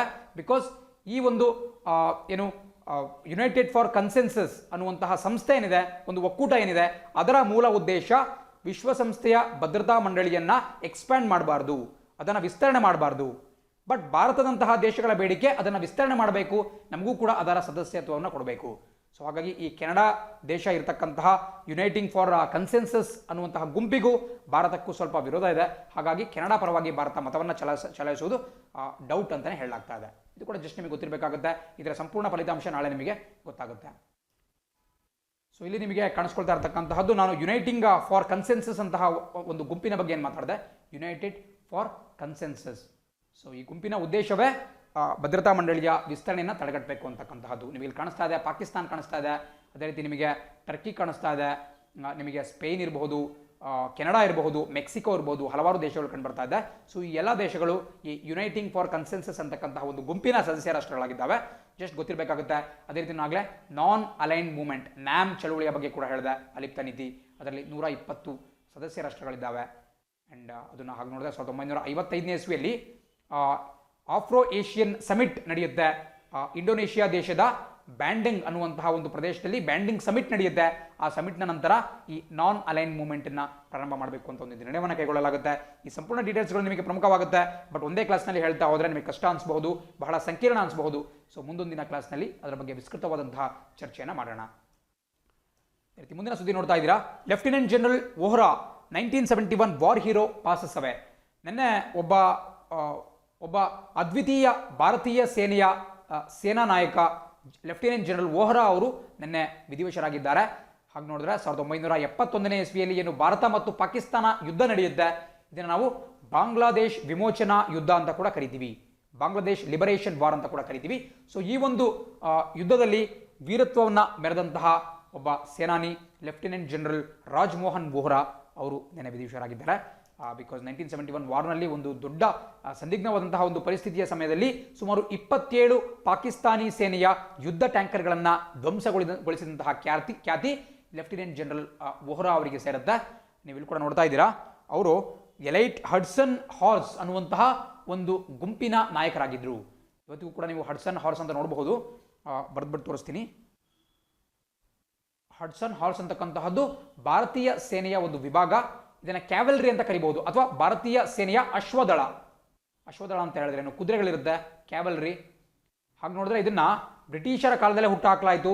1857ನೇ ಇಸ್ವಿ 1857 ಏನು ಸಿಪಾಯಿ ದಂಗೆ ಅಥವಾ ಭಾರತದ ಪ್ರಪ್ರಥಮ ಸ್ವತಂತ್ರ ಸಂಗ್ರಾಮ ನಡೆಯುತ್ತೆ. ಆ ವರ್ಷ ಬ್ರಿಟಿಷರು ಸೇನೆಯ ಈ ಒಂದು ಹಡ್ಸನ್ ಹಾರ್ಸ್ ಅನ್ನುವಂತಹ ವಿಭಾಗವನ್ನು ಸೃಷ್ಟಿ ಮಾಡಿದ್ರು. ಅದು ಇವಾಗಲೂ ಕೂಡ ಅಸ್ತಿತ್ವದಲ್ಲಿದೆ. ಅದೊಂದು ಅಶ್ವದಳ. ಅದರ ಕಮಾಂಡಿಂಗ್ ಆಫೀಸರ್ ಆಗಿದ್ದಂತಹದ್ದು ಅಂದಿನ ಲೆಫ್ಟಿನೆಂಟ್ ಕರ್ನಲ್ ಅಂಡ್ ಪ್ರಸಕ್ತವಾಗಿ ಲೆಫ್ಟಿನೆಂಟ್ ಜನರಲ್ ಆಗಿದ್ದಂತಹ ರಾಜ್ಮೋಹನ್ ವೋಹ್ರಾ ಅವರು ನೆನೆ ವಿಧಿವಶರಾಗಿದ್ದಾರೆ. ಸೊ ಅವರು ಮಾಡಿದಂತಹ ಸಾಧನೆಗೆ ಅವರಿಗೆ ಮಹಾವೀರ್ ಚಕ್ರ ಪ್ರಶಸ್ತಿ ಕೂಡ ಸಿಕ್ಕಿತ್ತು. ಒಂದು ಶೌರ್ಯ ಪ್ರಶಸ್ತಿ ಮಹಾವೀರ್ ಚಕ್ರ ಅಂತಕ್ಕಂಥದ್ದು ಅದಕ್ಕೆ ಅವರು ಭಾಜನರಾಗಿದ್ದರು. ನಮ್ಮ ಭಾರತದ ಶೌರ್ಯ ಪ್ರಶಸ್ತಿಗಳಲ್ಲಿ ಈ ಗ್ಯಾಲಂಟ್ರಿ ಅವಾರ್ಡ್ಸ್ಗಳಲ್ಲಿ 2ನೇ ಸ್ಥಾನದಲ್ಲಿ ಕಂಡುಬರ್ತಕ್ಕಂತಹದ್ದು ಮಹಾವೀರ್ ಚಕ್ರ. ಪರಮವೀರ್ ಚಕ್ರದ ನೆಕ್ಸ್ಟ್ ಬರುವಂತಹದ್ದು ಮಹಾವೀರ್ ಚಕ್ರ. ಸೊ ಖಂಡಿತ ಪರೀಕ್ಷೆಯಲ್ಲಿ ಕೇಳಬಹುದು ಲೆಫ್ಟಿನೆಂಟ್ ಜನರಲ್ ವೋಹ್ರಾ ಅವ್ರ ಬಗ್ಗೆ. ಸೊ ನಿಮಗೆ ನೆನಪಿರಬೇಕಾಗುತ್ತೆ. ಆ್ಯಂಡ್ ಈ ಒಂದು ಸ್ಲೈಡ್ನಲ್ಲಿ ನಿಮಗೆ ಪ್ರಮುಖವಾದಂತಹ ನಮ್ಮ ಭಾರತೀಯ ಶೌರ್ಯ ಪ್ರಶಸ್ತಿಗಳು ಕಾಣಿಸ್ಕೊಳ್ತಾ ಇದ್ದಾವೆ.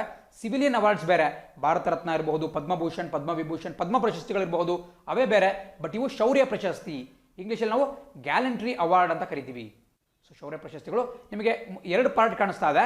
ಮೇಲ್ಭಾಗದಲ್ಲಿ ಕಂಡುಬರ್ತಕ್ಕಂತಹ ಶೌರ್ಯ ಪ್ರಶಸ್ತಿಗಳು ಯುದ್ಧ ಕಾಲದಲ್ಲಿ ಕೊಡ್ತಕ್ಕಂತಹದ್ದು ವಾರ್ ಟೈಮಲ್ಲಿ, ಕೆಳಗೆ ಕಂಡುಬರ್ತಕ್ಕಂತಹ ಪ್ರಶಸ್ತಿಗಳು ಕೊಡ್ತಕ್ಕಂತಹದ್ದು ಶಾಂತಿಯ ಸಮಯದಲ್ಲಿ, piece time. So piece time awards ಮತ್ತು ವಾರ್ ಟೈಮ್ ಅವಾರ್ಡ್ಸ್ ಅಂತ 2 ವಿಂಗಡಣೆ ಮಾಡಲಾಗಿದೆ. ನಮ್ಮ ದೇಶದ ಅತ್ಯುನ್ನತ ಶೌರ್ಯ ಪ್ರಶಸ್ತಿ ಅಂತ ಹೇಳಿದ್ರೆ ಪರಮವೀರ ಚಕ್ರ, ಅದರ ನಂತರ ಮಹಾವೀರ್ ಚಕ್ರ ಮತ್ತು ವೀರ್ ಚಕ್ರ ಕಂಡುಬರುತ್ತೆ.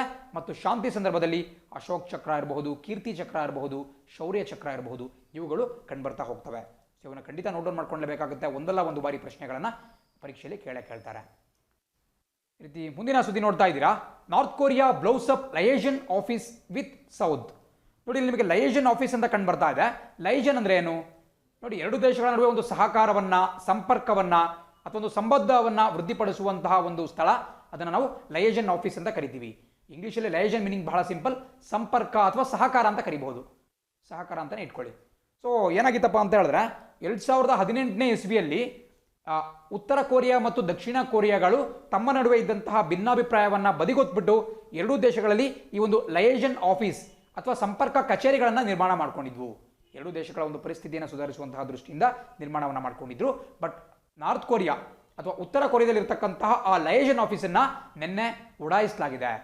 ಯಾರೋ ಬೇರೆ ಭಯೋತ್ಪಾದಕರು ಅದರ ಮೇಲೆ ದಾಳಿ ಮಾಡಿಲ್ಲ, ಬದಲಾಗಿ ಉತ್ತರ ಕೊರಿಯಾದ ಅಲ್ಲಿನ ಸರ್ಕಾರವೇ ಈ ದಕ್ಷಿಣ ಕೊರಿಯಾ ಜೊತೆ ಸಂಬಂಧವನ್ನು ವೃದ್ಧಿಗೊಳಿಸಲಿಕ್ಕೆ ಅಸ್ತಿತ್ವದಲ್ಲಿದ್ದಂತಹ ಒಂದು ಲಯೇಷನ್ ಆಫೀಸನ್ನು ಧ್ವಂಸಗೊಳಿಸಿದೆ.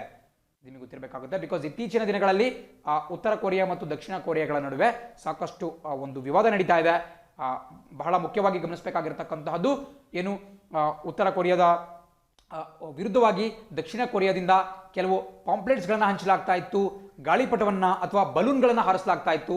ಅವುಗಳ ಮೇಲೆ ಈ ಉತ್ತರ ಕೊರಿಯಾದ ಸರ್ವಾಧಿಕಾರಿ ಕಿಮ್ ಜಾಂಗ್ ಉನ್ ಅವರ ವಿರುದ್ಧ ಹೇಳಿಕೆಗಳನ್ನ ಬರೆಯಲಾಗ್ತಾ ಇತ್ತು. ಸೊ ಇದು ಕೂಡ ಒಂದು ಕಾರಣವಾಗಿದೆ ಎರಡು ದೇಶಗಳ ನಡುವಿನ ಬಾಂಧವ್ಯ ಹಳಿಸಲಿಕ್ಕೆ. ಆ್ಯಂಡ್ ಅದೇ ರೀತಿ ಏನು ಅಮೆರಿಕಾದ ಜೊತೆ ಈ ನ್ಯೂಕ್ಲಿಯರ್ ಟಾಕ್ಸ್ ನಡೀತಾ ಇತ್ತು, ಅಣ್ವಸ್ತ್ರಕ್ಕೆ ಸಂಬಂಧಪಟ್ಟಂಥ ಮಾತುಕತೆ ನಡೀತಾ ಇತ್ತು, ಅದು ಕೂಡ ಫಲಪ್ರದ ಆಗಿಲ್ಲ.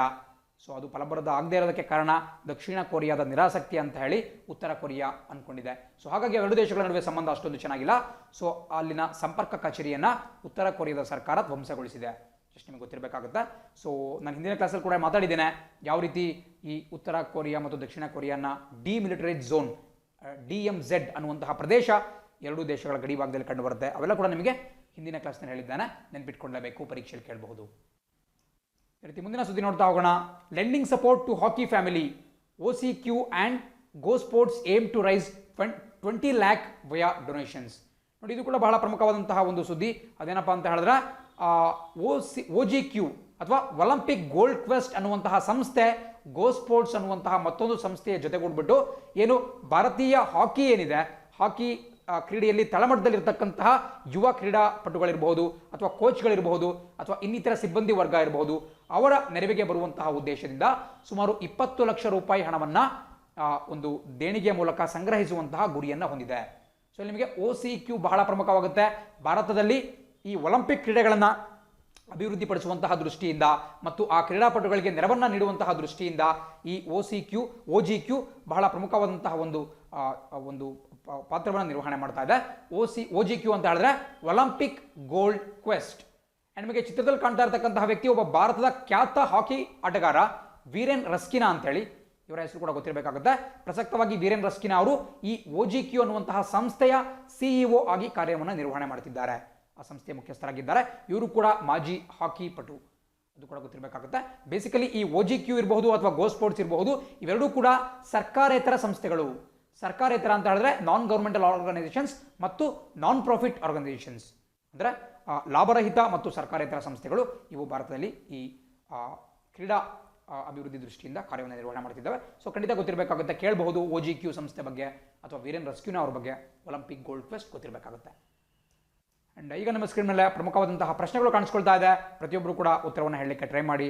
ಮತ್ತು ಈ ಪ್ರೀಮಿಯರ್ ಚಾಟ್ನಲ್ಲಿ ನೀವೇ ಇನ್ಫಾರ್ಮೇಷನ್ಸನ್ನು ಶೇರ್ ಮಾಡ್ಕೊಳ್ತಾ, ಯಾರಾದರೂ ಪ್ರಶ್ನೆನ ಕೇಳಿದ್ರೆ ನಿಮಗೆ ಗೊತ್ತಿದ್ರೆ ಆನ್ಸರ್ ಮಾಡ್ಕೊಳ್ತಾ ಒಂದು ಉತ್ತಮವಾದಂತಹ ಒಂದು ಪ್ಲಾಟ್ಫಾರ್ಮ್ ಆಗಿ ಅದನ್ನು ಬಳಸ್ಕೋಬೇಕು ಅಂತ ಕೇಳ್ಕೊಳ್ತಾ ಇದನ್ನು ಸ್ಟಾರ್ಟ್ ಮಾಡ್ತೀನಿ.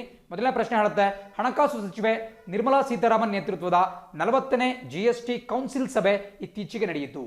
ಸಂವಿಧಾನದ ಯಾವ ವಿಧಿಯ ಅಡಿಯಲ್ಲಿ GST ಕೌನ್ಸಿಲ್ ರಚನೆ ಆಯಿತು? ನೋಡಿ, ಬಹಳ ಪ್ರಮುಖವಾದಂತಹ ಪ್ರಶ್ನೆ. ಬಿಕಾಸ್ GST ಕುರಿತಾಗಿ ಬಹಳಷ್ಟು ಸುದ್ದಿಗಳು ಬರ್ತಾ ಇದ್ದಾವೆ. ಬಿಕಾಸ್ GST ಸಂಗ್ರಹಣೆಯಲ್ಲಿ ವ್ಯತ್ಯಯ ಆಗಿದೆ. ಅದೇ ರೀತಿ ಈ GST ಪರಿಹಾರ ಮೊತ್ತವನ್ನು ಬಿಡುಗಡೆ ಮಾಡೋದರಲ್ಲಿ ಕೂಡ ತಡವಾಗಿದೆ. ಸೊ ಹಾಗಾಗಿ ಸಾಕಷ್ಟು ಸುದ್ದಿಯಲ್ಲಿದೆ. ನಾನಾಗಲೇ ಹೇಳಿದಂಗೆ ಇತ್ತೀಚೆಗಷ್ಟೇ 40ನೇ GST ಕೌನ್ಸಿಲ್ ಸಭೆ ಕೂಡ ನಡೆದಿದ್ದು. GST ಕೌನ್ಸಿಲ್ ಅಂತ ಹೇಳಿದ್ರೆ GST ಮಂಡಳಿ ಅಂತ ಕರೀಬಹುದು. GST ಮಂಡಳಿ ಬಗ್ಗೆ ಹಿಂದೆ ನಾನು ಹೇಳಿದ್ದೇನೆ. ಸುಮಾರು 33 ಸದಸ್ಯರ ಒಂದು ಮಂಡಳಿ ಇದು. ಅದರಲ್ಲಿ ಒಟ್ಟು ಕೇಂದ್ರ ಸರ್ಕಾರದಿಂದ 2 ಸದಸ್ಯರಿರ್ತಾರೆ. ಒಬ್ಬರು ಕೇಂದ್ರ ಹಣಕಾಸು ಸಚಿವೆ, ಮತ್ತೊಬ್ಬರು ಕೇಂದ್ರ ಹಣಕಾಸು ಸಚಿವ ರಾಜ್ಯ ಖಾತೆ, ಅಂದರೆ ಮಿನಿಸ್ಟರ್ ಆಫ್ ಸ್ಟೇಟ್. ಏನು ಪ್ರಸಕ್ತವಾಗಿ ಅನುರಾಗ್ ಠಾಕೂರ್ ಇದ್ದಾರೆ, ಅವರು ಮತ್ತೊಬ್ಬ ಸದಸ್ಯರಾಗ್ತಾರೆ. ಇವ್ರನ್ನ ಹೊರತುಪಡಿಸಿದರೆ 31 ಜನ ಸದಸ್ಯರು ಉಳಿದ್ದಾರೆ. ಅದರಲ್ಲಿ ಒಟ್ಟು 28 ಜನ ವಿವಿಧ ರಾಜ್ಯಗಳ ಹಣಕಾಸು ಮಂತ್ರಿಗಳು ಅಥವಾ ಆ ರಾಜ್ಯದ ಮುಖ್ಯಮಂತ್ರಿ ನಾಮನಿರ್ದೇಶನ ಮಾಡಿದಂತಹ ಬೇರೆ ಯಾವುದೇ ಸಚಿವ. ಫಾರ್ ಎಕ್ಸಾಂಪಲ್, ಕರ್ನಾಟಕದ ಗೃಹ ಮಂತ್ರಿ ಬಸವರಾಜ ಬೊಮ್ಮಾಯಿ ಅವ್ರನ್ನ ನಾಮನಿರ್ದೇಶನ ಮಾಡಲಾಗಿದೆ.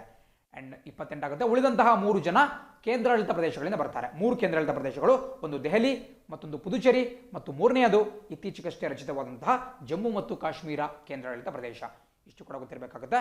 ಬಟ್ ಇವತ್ತಿನ ಪ್ರಶ್ನೆ ಏನಪ್ಪಾ ಅಂತ ಹೇಳಿದ್ರೆ, ಈ GST ಮಂಡಳಿಯನ್ನ ಯಾವ ಸಂವಿಧಾನದ ಯಾವ ಆರ್ಟಿಕಲ್ನ ಅಡಿಯಲ್ಲಿ ರಚನೆ ಮಾಡಲಾಯಿತು ಅಂತ ಕೇಳಲಾಗ್ತಾ ಇದೆ. ಇದಕ್ಕೆ ಸರಿಯಾದಂಥ ಉತ್ತರ option A, article 279A 279A ವಿಧಿಯ ಅಡಿಯಲ್ಲಿ ಈ ಒಂದು GST ಕೌನ್ಸಿಲ್ನ ರಚನೆ ಮಾಡಲಾಗಿದೆ. ನೀವು ಈ 279 ಆರ್ಟಿಕಲ್ ಓಪನ್ ಮಾಡ್ಕೊಂಡು ನೋಡಿದ್ರೆ ಅದು ಸಂಪೂರ್ಣವಾಗಿ ಈ ತೆರಿಗೆಗೆ ಸಂಬಂಧಪಟ್ಟಂತ ಒಂದು ವಿಧಿಯಾಗಿದೆ, ಟ್ಯಾಕ್ಸೇಷನ್ಗೆ ಸಂಬಂಧಪಟ್ಟಂತಹದ್ದು. ಸೊ ಅದಕ್ಕೆ 2016ನೇ ಇಸ್ವಿಯಲ್ಲಿ ಒಂದು ತಿದ್ದುಪಡಿಯನ್ನು ತರಲಾಗುತ್ತೆ. 101st ಅಮೆಂಡ್ಮೆಂಟ್ ಆಕ್ಟ್ ಅಥವಾ 101ನೇ ಸಂವಿಧಾನ ತಿದ್ದುಪಡಿ ಕಾಯ್ದೆ 2016. ಸೊ ಆ ಮೂಲಕ ತಿದ್ದುಪಡಿ ತಂದ್ಬಿಟ್ಟು 2017ನೇ ಇಸ್ವಿ ಜುಲೈ 1ನೇ ತಾರೀಕಿನಂದು ಸರಕು ಮತ್ತು ಸೇವಾ ತೆರಿಗೆಯನ್ನ, ಗೂಡ್ಸ್ ಆ್ಯಂಡ್ ಸರ್ವಿಸ್ ಟ್ಯಾಕ್ಸನ್ನ ದೇಶಾದ್ಯಂತ ಜಾರಿಗೆ ತರಲಾಗುತ್ತೆ. ಸೊ ಆರ್ಟಿಕಲ್ 279A ಮರೆಯಂಗಿಲ್ಲ, ಖಂಡಿತ ಪರೀಕ್ಷೆಯಲ್ಲಿ ಕೇಳ್ತಾರೆ. ಇದೇ ರೀತಿ ಎರಡನೇ ಪ್ರಶ್ನೆ ನೋಡ್ತಾ ಹೋಗೋಣ. ಪ್ರಶ್ನೆ ಹೇಳುತ್ತೆ, ಸಿಪ್ರಿಸ್ ಇಯರ್ ಬುಕ್ 2020ರ ಪ್ರಕಾರ ಪರಮಾಣು ಶಸ್ತ್ರಾಸ್ತ್ರಗಳ ಸಂಖ್ಯೆಯಲ್ಲಿ ಭಾರತ ಎಷ್ಟನೇ ಸ್ಥಾನದಲ್ಲಿದೆ? ನಿನ್ನೆ ಕ್ಲಾಸಲ್ಲಿ ನಿಮ್ಮ ಜೊತೆ ಡಿಸ್ಕಸ್ ಮಾಡ್ತಾ ಇದ್ದೆ. ಸಿಪ್ರಿ ಅನ್ನುವಂತಹ ಒಂದು ಅಂತಾರಾಷ್ಟ್ರೀಯ ಚಿಂತಕರ ಚಾವಡಿ, ಥಿಂಕ್ ಟ್ಯಾಂಕ್, ಮೂಲತಃ ಇದು ಸ್ವೀಡನ್ ದೇಶಕ್ಕೆ ಸೇರಿದಂತಹ ಒಂದು ಥಿಂಕ್ ಟ್ಯಾಂಕ್. ಅದರ ಫುಲ್ ಫಾರ್ಮ್ ಕೂಡ ಬಹಳ ಇಂಪಾರ್ಟೆಂಟ್ ಆಗುತ್ತೆ. ನಿನ್ನೆ ಕ್ಲಾಸಲ್ಲಿ ಹೇಳಿದ್ದೇನೆ. ಸಿಪ್ರಿ ಅಂತ ಹೇಳಿದ್ರೆ Stockholm International Peace Research Institute, SIPRI ಬಹಳ ಪ್ರಮುಖವಾಗಿರುತ್ತೆ. ಸೊ ಅವರು ಒಂದು ವರದಿಯನ್ನು ಮಂಡನೆ ಮಾಡಿದ್ರು. ಆ ವರದಿ ಪ್ರಕಾರ ಪರಮಾಣು ಶಸ್ತ್ರಾಸ್ತ್ರಗಳು ಒಂದು ಸಂಖ್ಯೆಯಲ್ಲಿ ಭಾರತ ಯಾವ ಸ್ಥಾನದಲ್ಲಿದೆ ಅಂತ ಕೇಳ್ತಾ ಇದ್ದಾರೆ. ಇದಕ್ಕೆ ಸರಿಯಾದಂಥ ಉತ್ತರ ಆಪ್ಷನ್ ಸಿ, 6ನೇ ಸ್ಥಾನ. ಸೊ ಭಾರತ 6ನೇ ಸ್ಥಾನದಲ್ಲಿದೆ. ಮೊದಲ ಸ್ಥಾನದಲ್ಲಿ ನಿಮಗೆ ಯುನೈಟೆಡ್ ಸ್ಟೇಟ್ಸ್ ಆಫ್ ಅಮೆರಿಕಾ ಕಂಡು ಬಂದರೆ, 2ನೇ ಸ್ಥಾನದಲ್ಲಿ ರಷ್ಯಾ ದೇಶ ಕಂಡು ಬರುತ್ತೆ. ಭಾರತದಲ್ಲಿ ಪ್ರಸಕ್ತವಾಗಿ ಸುಮಾರು 140 ಪರಮಾಣು ಶಸ್ತ್ರಾಸ್ತ್ರಗಳು ಅಥವಾ ನ್ಯೂಕ್ಲಿಯರ್ ವೆಪನ್ಸ್ ಕಂಡು ಬರುತ್ತೆ. ಭಾರತಕ್ಕಿಂತಲೂ ಮೇಲಿನ ಸ್ಥಾನದಲ್ಲಿ ಪಾಕಿಸ್ತಾನ ಕಂಡು ಬರುತ್ತೆ. ಇದು ನಿಮಗೆ ಗೊತ್ತಿರಬೇಕಾಗುತ್ತೆ.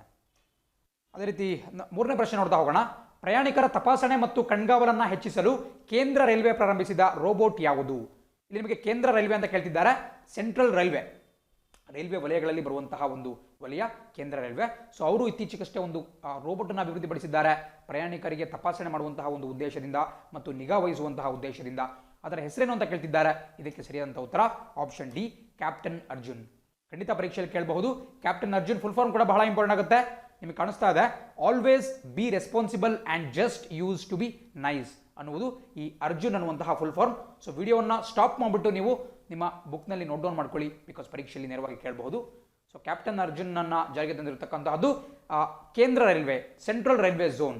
ಆ್ಯಂಡ್ ಕೇಂದ್ರ ರೈಲ್ವೆ ಎಲ್ಲಿ ಕಂಡು ಬರುತ್ತೆ, ಅದರ ಒಂದು ಪ್ರಧಾನ ಕಚೇರಿ ಅಂತ ಹೇಳಿದ್ರೆ ಖಂಡಿತವಾಗಿ ಅದು ಮುಂಬೈನಲ್ಲಿ ಕಂಡು ಬರುತ್ತೆ, ಮಹಾರಾಷ್ಟ್ರದ ಮುಂಬೈನಲ್ಲಿ ಕಂಡು ಬರುತ್ತೆ. ಯಾವ ರೀತಿ ನೈಋತ್ಯ ರೈಲ್ವೆ ಅಥವಾ ನಾರ್ತ್ ವೆಸ್ಟರ್ನ್ ರೈಲ್ವೆ ನಮ್ಮ ಕರ್ನಾಟಕದ ಹುಬ್ಳಿಯಲ್ಲಿ ತನ್ನ ಕೇಂದ್ರ ಕಚೇರಿಯನ್ನು ಹೊಂದಿದೆಯೋ, ಅದೇ ರೀತಿ ಈ ಸೆಂಟ್ರಲ್ ರೈಲ್ವೆ ಮುಂಬೈನಲ್ಲಿ ತನ್ನ ಕೇಂದ್ರ ಕಚೇರಿಯನ್ನು ಹೊಂದಿದೆ. ಸೊ ಕ್ಯಾಪ್ಟನ್ ಅರ್ಜುನ್ ರೋಬೋಟ್ ಬಹಳ ಪ್ರಮುಖವಾಗುತ್ತೆ. ಅದೇ ರೀತಿ 4ನೇ ಪ್ರಶ್ನೆಯಾದ ಗಮನ ಹರಿಸೋಣ. ಕೋವಿಡ್-19 ಬಗ್ಗೆ ತಪ್ಪು ಮಾಹಿತಿಯ ವಿರುದ್ಧ ಹೋರಾಡಲು UN ಪ್ರಾರಂಭಿಸಿದ ವೆರಿಫೈಡ್ ಉಪಕ್ರಮವನ್ನು ಭಾರತ ಮತ್ತು ಇತರ 12 ದೇಶಗಳು ಮುನ್ನಡೆಸುತ್ತವೆ. ವೆರಿಫೈಡ್ ಥೀಮ್ ಏನು ನೋಡಿ? ಇತ್ತೀಚೆಗಷ್ಟೇ ಈ ಕೊರೋನಾ ವೈರಸ್ ಕುರಿತಾಗಿ ಸಾಕಷ್ಟು ಸುಳ್ಳು ಸುದ್ದಿಗಳು, ಸುಳ್ಳು ಮಾಹಿತಿಗಳು ಹರಿದಾಡ್ತಾ ಇದ್ದಾವೆ. ಅದನ್ನು ತಡೆಗಟ್ಟುವಂತಹ ಉದ್ದೇಶದಿಂದ ಭಾರತ ಮತ್ತು ಇತರ 12 ದೇಶಗಳ ಒಂದು ಮುಂದಾಳತ್ವದಲ್ಲಿ ವಿಶ್ವಸಂಸ್ಥೆ ಒಂದು ಉಪಕ್ರಮವನ್ನು ಜಾರಿಗೆ ತಂತು. ಅದರ ಹೆಸರು ವೆರಿಫೈಡ್ ಅಂತ ಹೇಳಿ ಪರೀಕ್ಷೆಯಲ್ಲಿ ಖಂಡಿತ ಕೇಳಬಹುದು. ಸೊ ವೆರಿಫೈಡ್ ಅಂತ ಹೇಳಿದ್ರೆ ವಿಶ್ವಸಂಸ್ಥೆ ಜಾರಿಗೆ ತಂದಿರತಕ್ಕಂತಹ ಒಂದು ಉಪಕ್ರಮ. ಇದರ ಥೀಮ್ ಏನು ಅಂತ ಕೇಳ್ತಿದ್ದಾರೆ, ಇದರ ವಿಷಯ ಏನು ಅಂತ ಕೇಳ್ತಿದ್ದಾರೆ. ಇದನ್ನು ಪರೀಕ್ಷೆಯಲ್ಲಿ ಕೇಳಬಹುದು. ಇದಕ್ಕೆ ಸರಿಯಾದಂಥ ಉತ್ತರ option D, science, solidarity and solution. ವಿಜ್ಞಾನ, ಐಕ್ಯತೆ ಮತ್ತು ಪರಿಹಾರ ಅಂತ ಕನ್ನಡದಲ್ಲಿ ಕರೀಬಹುದು. ಸೈನ್ಸ್, ಸಾಲಿಡಾರಿಟಿ ಆ್ಯಂಡ್ ಸೊಲ್ಯೂಷನ್ ಅಂತಕ್ಕಂತಹದ್ದು ಈ ವೆರಿಫೈಡ್ ಅನ್ನುವ ಉಪಕ್ರಮದ ಒಂದು ಥೀಮ್ ಆಗಿದೆ. ಬಹಳ ಪ್ರಮುಖ. ನೋಡೋಣ ಮಾಡ್ತಾ ಮುಂದಿನ ಪ್ರಶ್ನೆ ಗಮನ ಹರಿಸೋಣ. 5ನೇ ಪ್ರಶ್ನೆ ಹೇಳುತ್ತೆ, ನದಿಯಲ್ಲಿ ಮುಳುಗಿರುವ 500 ವರ್ಷಗಳ ಹಳೆಯ ಪುರಾತನ ದೇವಾಲಯ ಇತ್ತೀಚೆಗೆ ಯಾವ ರಾಜ್ಯದಲ್ಲಿ ಮತ್ತೆ ಕಾಣಿಸ್ಕೊಂಡಿದೆ? ನೋಡಿ, ಸುಮಾರು 90-100 ವರ್ಷಗಳ ಹಿಂದೆ ಬಂದಂತಹ ಪ್ರವಾಹದಲ್ಲಿ ಈ ಒಂದು ಪುರಾತನ ದೇವಾಲಯ ನೀರಿನಲ್ಲಿ ಮುಳುಗಿ ಹೋಗ್ಬಿಟ್ಟಿತ್ತು. ಸೊ ಇತ್ತೀಚೆಗಷ್ಟೇ ಅದು ಮತ್ತೆ ಕಾಣಿಸ್ಕೊಂಡಿದೆ. ಅದು ಯಾವ ರಾಜ್ಯ ಅಂತ ಕೇಳ್ತಿದ್ದಾರೆ. ಅದು ಯಾವ ನದಿ ಅನ್ನೋದು ಕೂಡ ಬಹಳ ಇಂಪಾರ್ಟೆಂಟ್ ಆಗುತ್ತೆ. ಇದಕ್ಕೆ ಸರಿಯಾದ ಉತ್ತರ option C, Odisha. So Odisha ರಾಜ್ಯದ ಪ್ರಮುಖ ನದಿಯಾಗಿರತಕ್ಕಂತಹ ಮಹಾನದಿಯ ಅಡಿಯಲ್ಲಿ ಯಾವುದೋ ಒಂದು ಪ್ರವಾಹದ ಸಂದರ್ಭದಲ್ಲಿ ಈ ಪುರಾತನ ದೇವಾಲಯ ಮುಚ್ಕೊಂಡು ಹೋಗಿತ್ತು. ಪ್ರಸಕ್ತವಾಗಿ ಅದು ಮತ್ತೆ ಕಾಣಿಸ್ಕೊಂಡಿದೆ. ಸೊ ಮಹಾನದಿ ಮತ್ತು ಒಡಿಶಾ ಎರಡೂ ಕೂಡ ಬಹಳ ಪ್ರಮುಖ. ಪರೀಕ್ಷೆಯಲ್ಲಿ ಕೇಳಬಹುದು ಯಾವ ನದಿ ಅಥವಾ ಯಾವ ರಾಜ್ಯ ಅಂತ ಹೇಳಿ. ಸೊ ಅದು ಬಹಳ ಪ್ರಮುಖವಾಗಿ ಗೊತ್ತಿರಬೇಕಾಗುತ್ತೆ. ಅದೇ ರೀತಿ 6ನೇ ಪ್ರಶ್ನೆ ನೋಡ್ತಾ ಹೋಗೋಣ. ಭಾರತೀಯ ರಾಷ್ಟ್ರೀಯತೆಯ ನವರೋಜಿ ಪ್ರವರ್ತಕ ಅಥವಾ ನವರೋಜಿ ಭಾರತೀಯ ರಾಷ್ಟ್ರೀಯತೆಯ ಪ್ರವರ್ತಕ ಎಂಬ ಶೀರ್ಷಿಕೆಯ ದಾದಾಬಾಯಿ ನವರೋಜಿ ಜೀವನ ಚರಿತ್ರೆಯನ್ನ ಬರೆದವರು ಯಾರು ಅಂತ ಪ್ರಶ್ನೆ ಕೇಳುತ್ತೆ. ನೋಡಿ, ಆಲ್ರೆಡಿ ನಿಮಗೆ ಸ್ಕ್ರೀನ್ ಮೇಲೆ ಆನ್ಸರ್ ಕಾಣಿಸ್ತಾ ಇದೆ, ದಿನ್ಯಾರ್ ಪಟೇಲ್ ಅಂತೇಳಿ. ಸೊ ಸರಿಯಾದಂಥ ಉತ್ತರ option A, Dinyar Patel. So Dinyar Patel ಅಂತಕ್ಕಂತಹ ಖ್ಯಾತ ಲೇಖಕ ಒಂದು ಪುಸ್ತಕವನ್ನು ಬರೆದಿದ್ದಾರೆ. ಅದು ದಾದಾಬಾಯಿ ನವರೋಜಿ ಅವರ ಒಂದು ಜೀವನ ಚರಿತ್ರೆ. ದಾದಾಬಾಯಿ ನವರೋಜಿ ಅಂದರೆ ಅವರು 2 ವಿಭಾಗಗಳಿಂದ ನಮಗೆ ಪ್ರಸಿದ್ಧರಾಗಿದ್ದಾರೆ. ಅವರು ಒಬ್ಬ ಯಶಸ್ವಿ ಉದ್ಯಮಿ, ಒಬ್ಬ ಕ್ಯಾಪಿಟಲಿಸ್ಟ್ ಅಥವಾ ಬಂಡವಾಳಶಾಹಿ ಮತ್ತೊಂದು ಭಾಗದಲ್ಲಿ ಅವರು ನಮ್ಮ ಒಬ್ಬ ದೇಶಭಕ್ತ ಕೂಡ, ನಮ್ಮ ಸ್ವತಂತ್ರ ಹೋರಾಟದಲ್ಲಿ ಮುಂಚೂಣಿಯಲ್ಲಿದ್ದಂತಹ ಒಬ್ಬ ನಾಯಕ ಕೂಡ. ಅದು ಕೂಡ ಬಹಳ ಪ್ರಮುಖವಾಗಿರುತ್ತೆ ಪರೀಕ್ಷಾ ದೃಷ್ಟಿಯಿಂದ. ಸೊ ಇದನ್ನು ಬರೆದವರು ಯಾರು ಅಂತ ಹೇಳಿದ್ರೆ Dinyar Patel. Option D, option A ಬಹಳ ಪ್ರಮುಖವಾಗುತ್ತೆ. ಆ್ಯಂಡ್ ಇಲ್ಲಿ ನಿಮಗೆ ಕಾಣಿಸ್ತಾ ಇರತಕ್ಕಂತಹದ್ದು ಆ ಒಂದು ಪುಸ್ತಕದ ಒಂದು ಮುಖಪುಟ ಆಗಿದೆ. ಸೊ ಇದನ್ನು ದಯವಿಟ್ಟು ಎಲ್ಲರೂ ಕೂಡ ಗಮನಿಸಬೇಕು. ದಿನ್ಯಾರ್ ಪಟೇಲ್ ಬರೆದಿರತಕ್ಕಂತಹದ್ದು Naoroji pioneer of Indian nationalism, ಭಾರತೀಯ ರಾಷ್ಟ್ರೀಯತೆಯ ಪ್ರವರ್ತಕ ನವರೋಜಿ ಅಂತ ಇದು ಹೇಳುತ್ತೆ. ಆ್ಯಂಡ್ ದಾದಾಬಾಯಿ ನವರೋಜಿ ಅವರ ಬಗ್ಗೆ ನೀವು ಕೂಡ ಗಮನಿಸ್ತಾ ಹೋದರೆ ಪ್ರಸಿದ್ಧವಾದಂತಹ ಸಂಪತ್ತು ಸೋರಿಕೆ ಸಿದ್ಧಾಂತ ಅಥವಾ ಡ್ರೈನ್ ಥಿಯರಿಯನ್ನು ಪ್ರತಿಪಾದನೆ ಮಾಡಿದಂತಹ ವ್ಯಕ್ತಿ ಇದೇ ದಾದಾಬಾಯಿ ನವರೋಜಿ ಅವರು. ಒಬ್ಬ ಯಶಸ್ವಿ ಉದ್ಯಮಿ ಕೂಡ ಆಗಿದ್ದರು, ಬಂಡವಾಳಶಾಹಿ ಕೂಡ ಆಗಿದ್ದರು.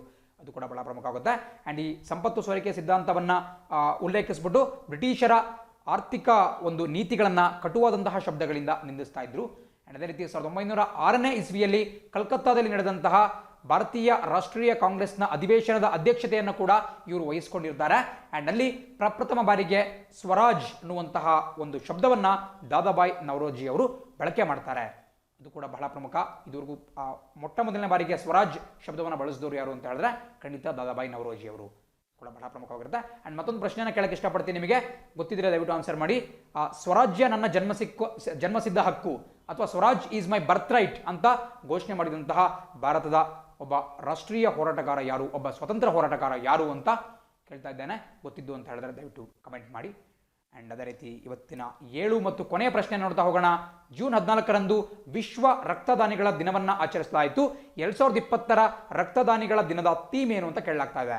ನೋಡಿ, ಪ್ರತಿ ವರ್ಷ June 14 world blood donors day ಅಥವಾ ರಕ್ತದಾನಿಗಳ ದಿನ ಅಂತ ಆಚರಣೆ ಮಾಡಲಾಗುತ್ತೆ.